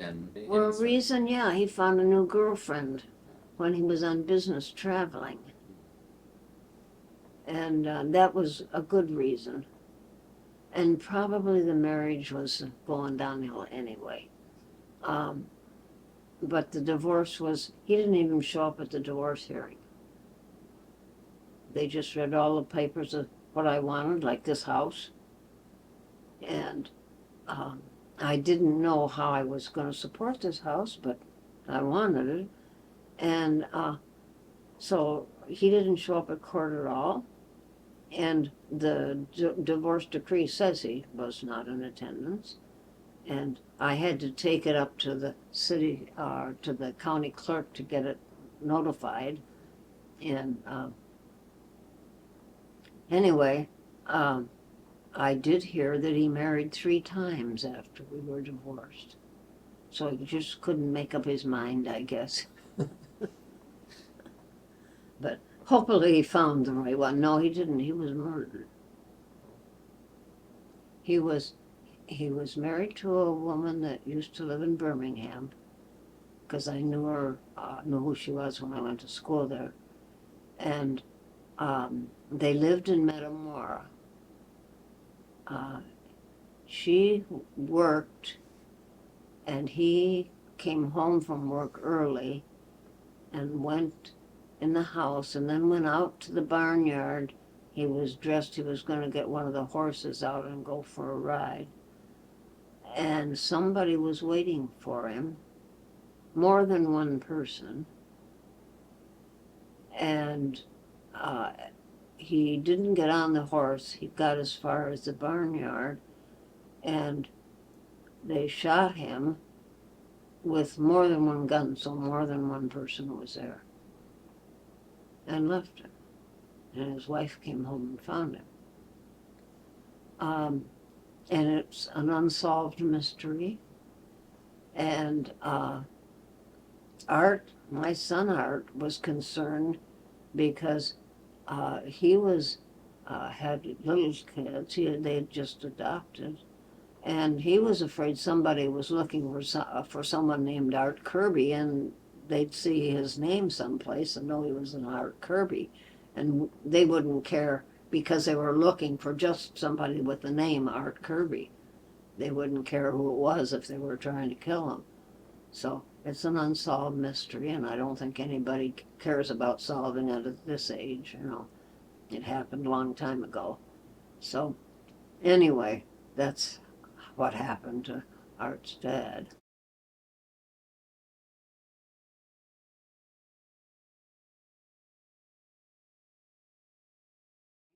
I think there are many, many organizations in the United States that are going concerns because they have volunteers. I volunteer out at Meadowbrook Hall. Meadowbrook Hall has over 100 rooms. It's a big house. It's 50 years old. It was built by a woman who had been associated with the Dodge family, Dodge cars. She and her second husband, after John Dodge died, she married Alfred Wilson. No, she had inherited Dodge money when John Dodge died, because John and Horace Dodge died in the same year, one in January, one in December. And the widows inherited the Dodge Motor Car Company, which they ran for a while and did a good job. And then they decided they really had it with cars, you know, making cars. Anyway, they sold it to they sold the Dodge Company to a New York holding company. Now, a holding company buys businesses with the idea that they will resell them and make more money than they paid out to buy them in the first place. Well, when the two Dodge widows, sold the Dodge Company to this New York holding company, that company paid them $140 million for the Dodge Company. And then they in turn sold it to Walter Chrysler and his associates, and it became that's how you get the Dodge Chrysler combination. And so the holding company probably made lots of money selling it to Chrysler. Yes. So we had a Mrs. Dodge who became a Mrs. Wilson, and she had inherited all this Dodge money. Plus she inherited property because John Dodge had bought a farm out in Rochester, Michigan. So she inherited a farm from him, and it was a working farm. And it bought up property, John Dodge and then Mr. Wilson after him. When a property became available in their area, like if somebody was selling a farm, they bought it. So they ended up having a large piece of property in Rochester, which went from what now is Rochester Road, or no, not Rochester Road, the one that goes down the side, Walton. They owned from that road almost down to M59, not quite, but almost. And so it was a large piece of property, And then they made, Mr. and Mrs. Wilson made arrangements to start a college on their property because they had all this property. Start a college as a branch of Michigan State. They had a son that had gone to Michigan State for a while. So they started Oakland College as a branch of Michigan State.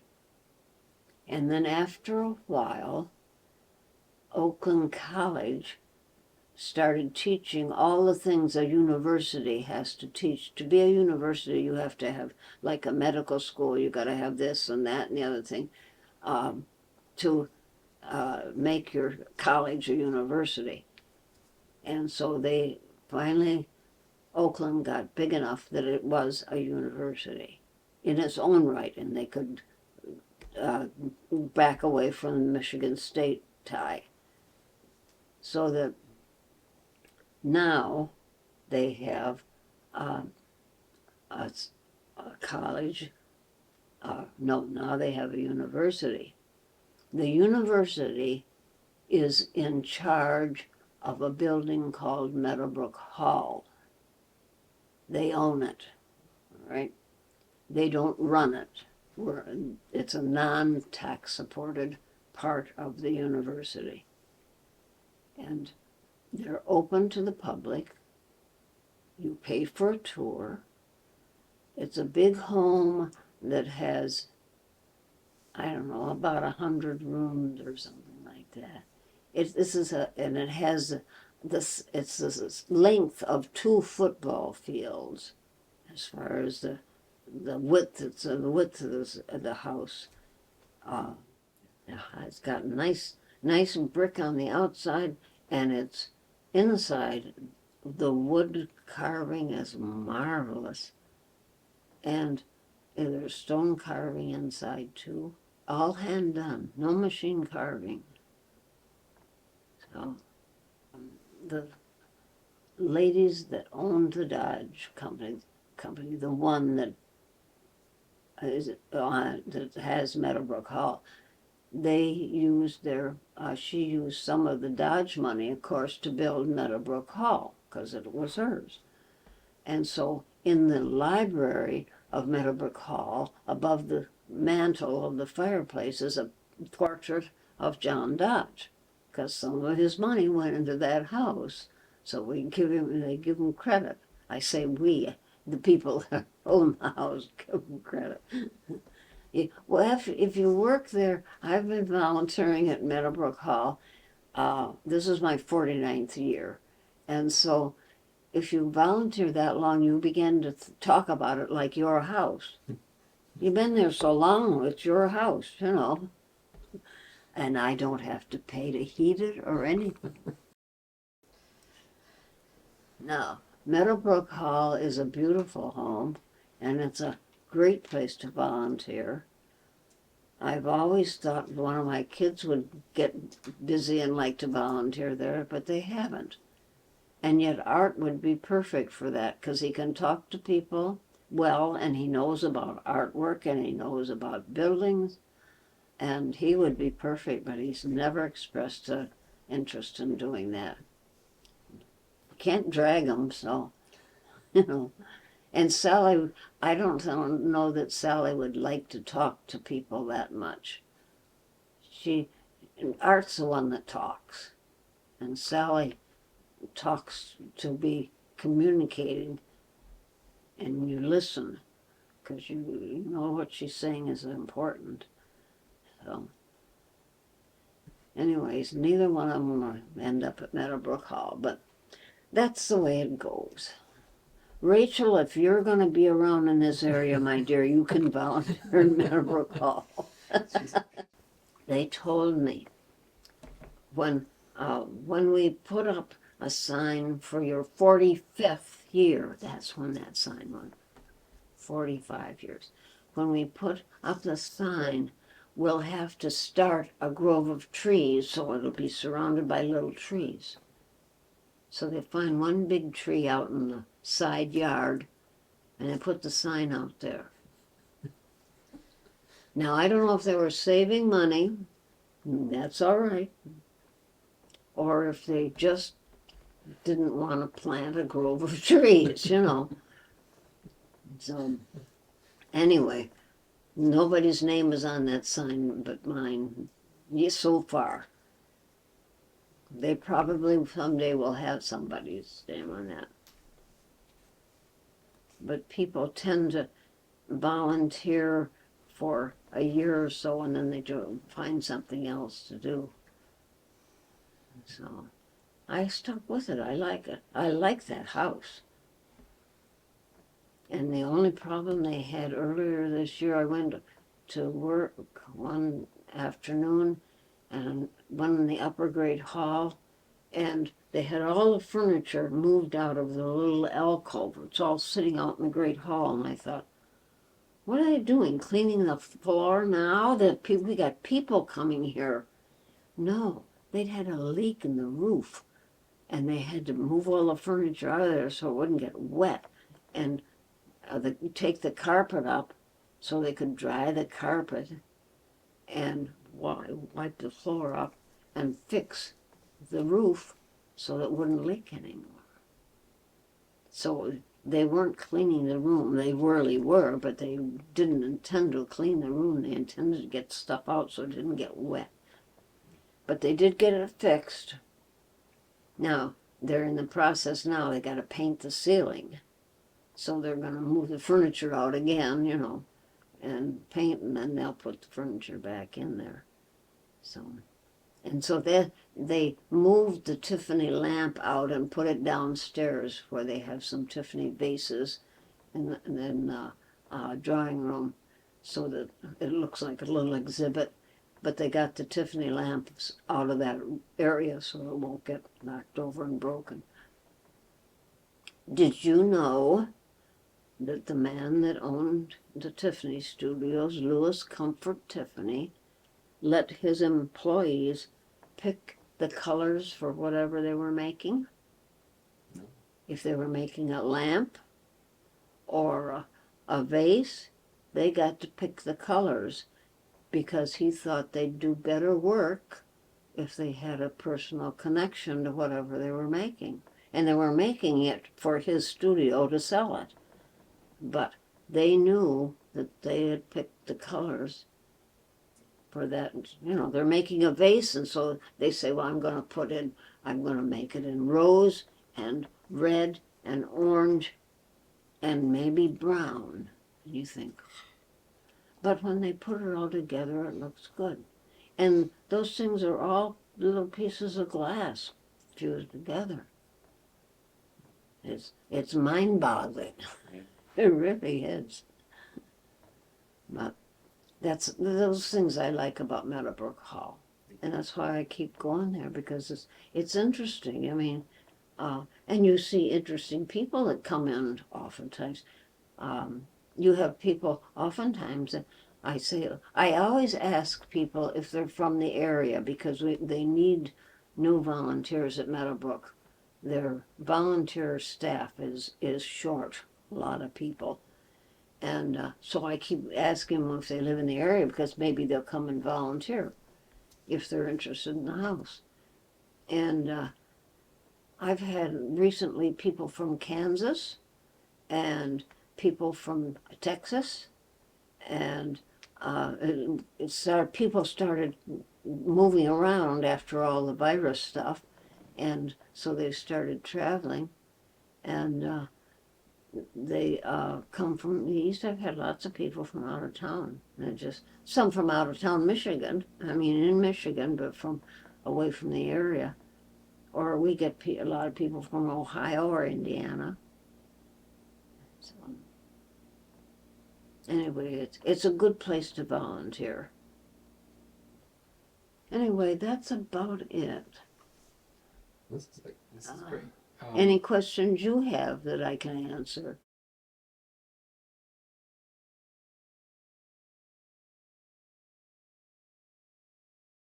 What do you want to do with the next few years? Would you like to travel some more? Things you I want to go think see? I'm finished traveling because I'm a go to see a family or something to move away. But, well, I could go to Colorado and see Sarah Kirby because she just moved to Colorado, my granddaughter. And I don't think I will, but I could.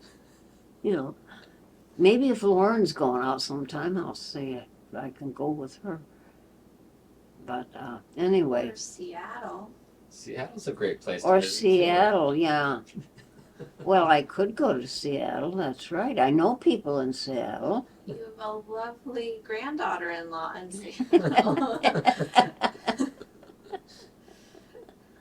So, anyway, but I used to travel with elder hospital groups.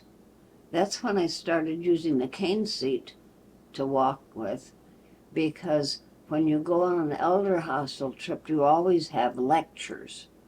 You know, if you're seeing, like Meadowbrook, if you're seeing Meadowbrook, you get a lecture.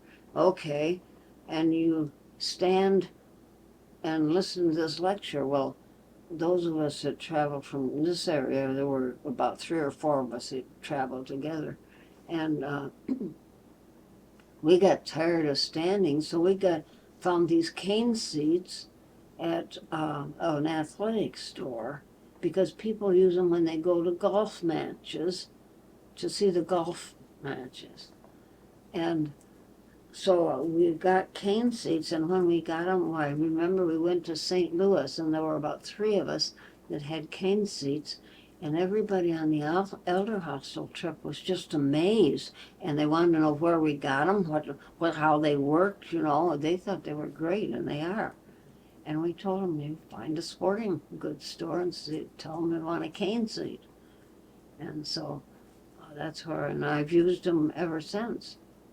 And they steady you when you walk. When you want to sit down, the only thing is you got to straddle them when you sit down, so you got to be in pants. But I do have one upstairs that Art got for me that has a sling seat in it. I've never used it, but one of these days I'm going to get it out and take it for a walk around the block or something and sit down and use it, because that one has a sling seat, and you're within a skirt, you could sit down on it. So I'm going to see how that one works, but I haven't tried it yet.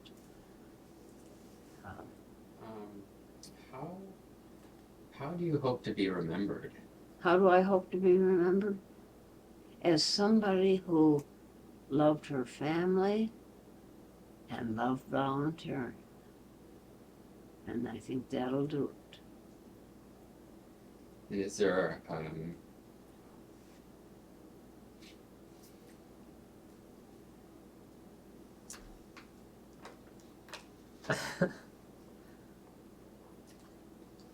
I hope it isn't gin he's got in that bottle. It's just some water. Didn't think I'd get so emotional over water. Is there a message you'd like to leave for the family? Oh, I don't really think so. They know me. Yes.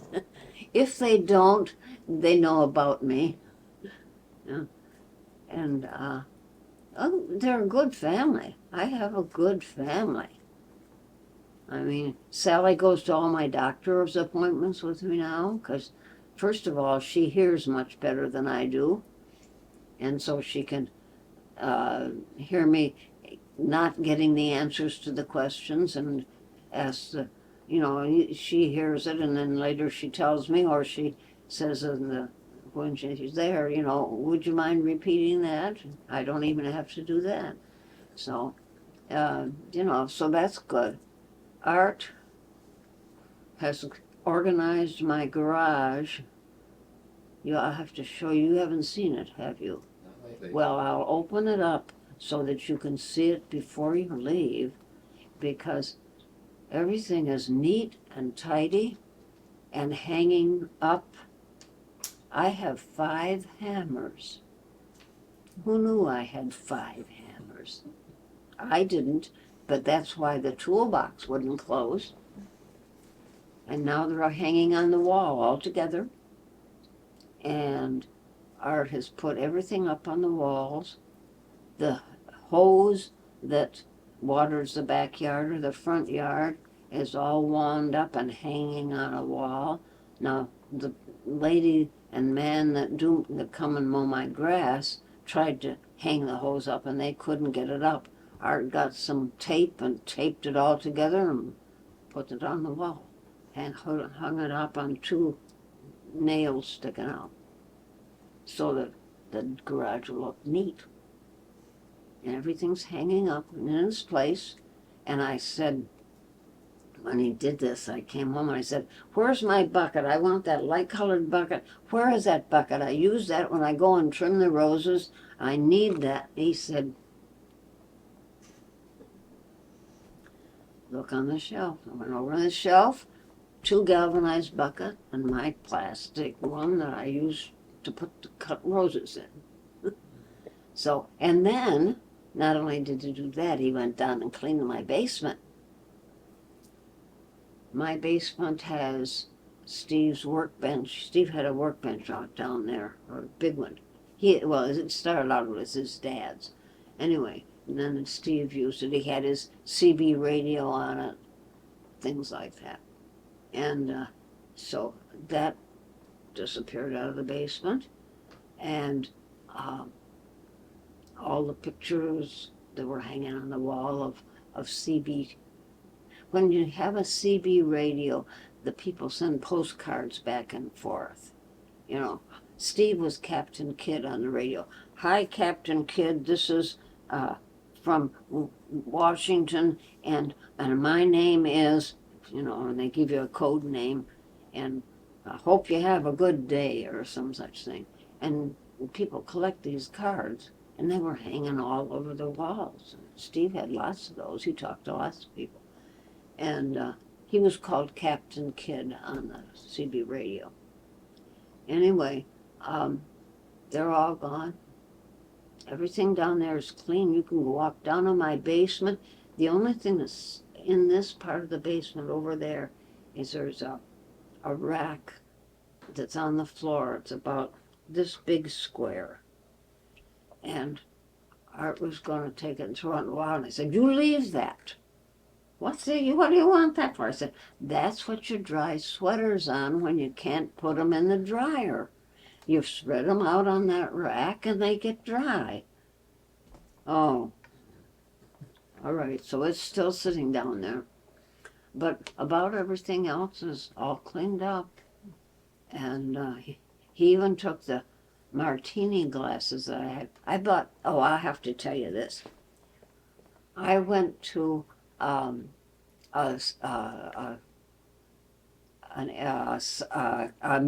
sort of a meeting, people that were sending their cards around.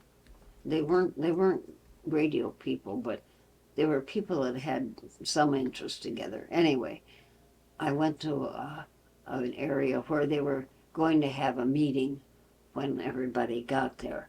And one couple had showed up, and 2 men were there that were going to run the meeting. And one of the men left because he had to go pick up the dinner. I didn't know we were having dinner. And so, anyway, pretty soon they come back, and the guy comes back, he's got boxes of stuff. And a few people start to come. And they put out martini glasses. You know what a martini glass is? It's shaped about like that. And I thought, well, okay. Well, into martini glasses, they put meatballs and mashed potatoes, and they put green beans in with them. And anyway, and this is how they served dinner. You had a martini glass and you ate your dinner out of a martini glass. I thought, good idea. I'll try that. I went to the dollar store. For $1 you can buy martini glasses. So I bought 8 of them and I brought them home, and then I had a volunteer group I was having over to dinner, or we were going to have dinner and then a meeting. And So I got the martini glasses out and I put meatballs in them, mashed potatoes, and I didn't put green beans, I put peas in them because I like peas. And then you put gravy in them. Well, I made these while the ladies were in here talking, and I said, all right, now come and get your dinner, here it is. And they thought that was so wonderful, my martini glass, And so it was fun. I've still got the martini glasses downstairs. Art lined them up on the end of the china cabinet down there. And that's why I have martini glasses, not to drink from. I don't think I've ever had a martini, but they make great dishes to serve a fun dinner.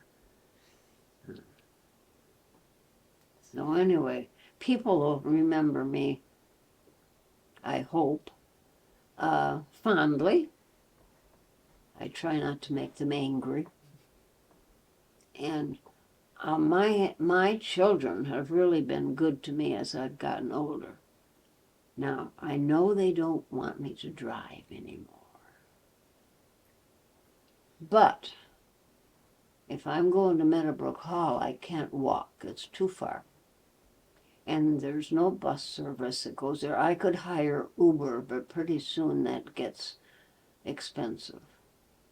I couldn't hire Uber because I don't have the right kind of telephone to pay the bill on or something. Anyway,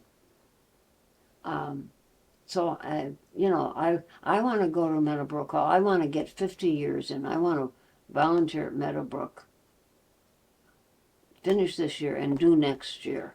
Then I will have done the 50 years. I don't think anybody will ever do that again. But it's a goal for me. And so I want to do that. Well, I got to stay driving to do that. Because Meadowbrook Hall is about 13 miles from here. So I got to drive safely. I got to be able to drive. Got to keep my wits about me. And I have to have my driver's license renewed next year by my birthday. And I don't know where I'm going to do that.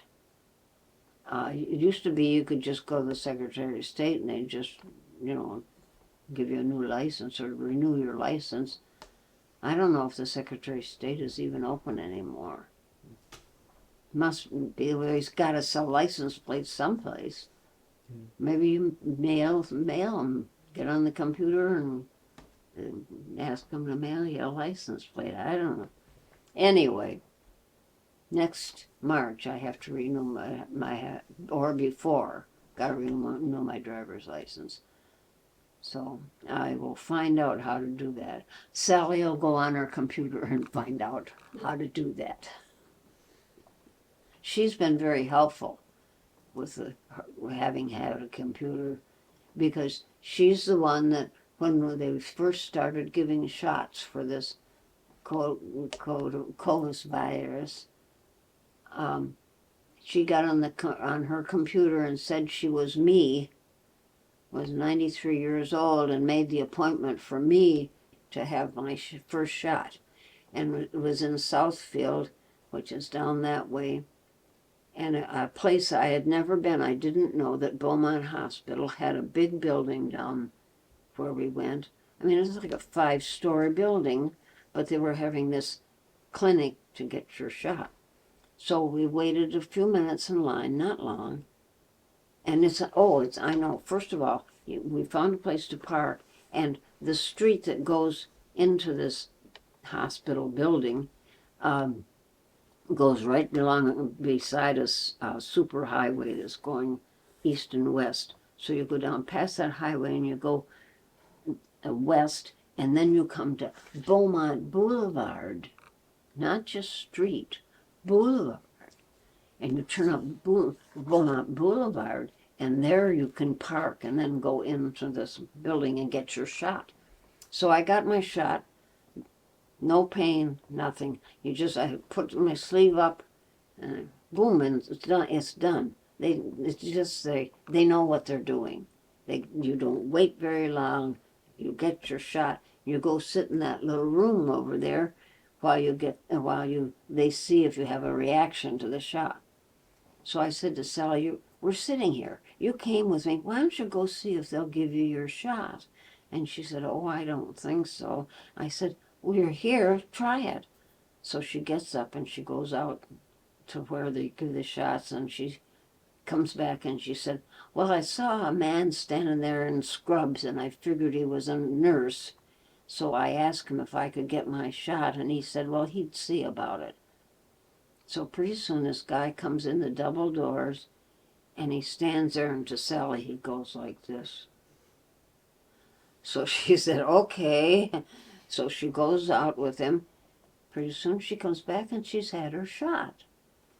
So she's got to wait now the 15 minutes.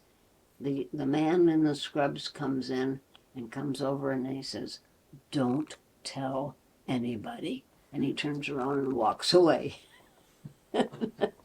So we figured he sneaked her into the lineup to get her shot, and they gave her the same card that I got so she can get her second shot, and we did do that together. And so I've had my booster shot, went to Myers for that. So Nice. got that at Myers and didn't have to go very far. So you're fully vaccinated now, huh? Yeah. Great. Yep. Well, I think anybody that knows you would say that you've been a great parent. All your kids seem to have thrived and done really well, and that the atmosphere of the family is, one that I think people would admire. Yeah. What would you say to people like us or your other grandkids who might want to have families in the future? What advice would you have for them? Compared to the children that I see these days, when your children are growing, you should teach them manners. The kids I see in public, even at medical call, are not taught how to behave like children should behave. Children seen and not heard, not quite, but children should not come to Meadowbrook Hall and run up the stairs. That's not a place you run up stairs. You may fall down backwards if you do that. Or you don't get upstairs and lean over the railing and yell downstairs, "Mother! Mother!"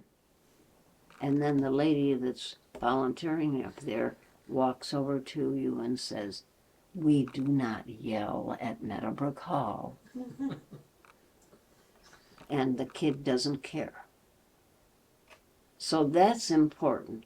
I think parents are busy with both of them working, that they just don't think or they don't have time to do that for their children. But children have to learn how to be adults that live in society. We don't want our children walking around shooting somebody. We don't want our children driving a car, 50 miles an hour down a street that's a 35 miles speed zone.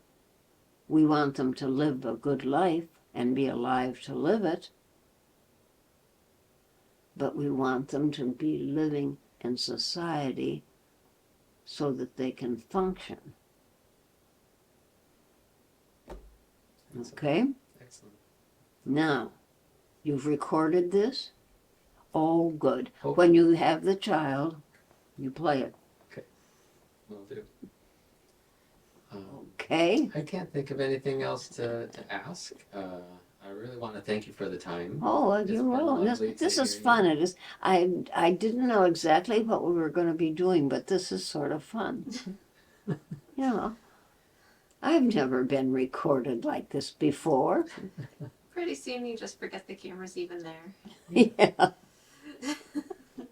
We've really enjoyed this. On behalf of your whole family, thank you for your time. Oh, you're welcome.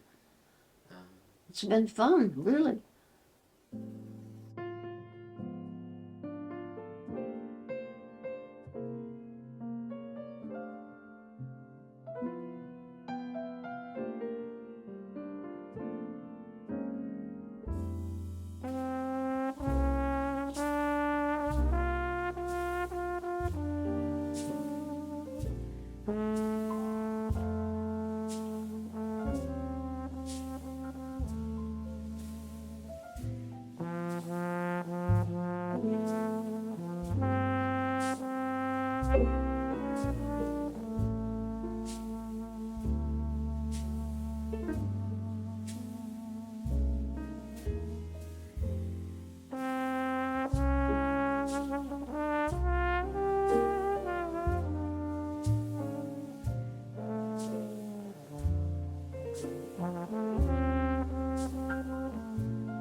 Mm-hmm.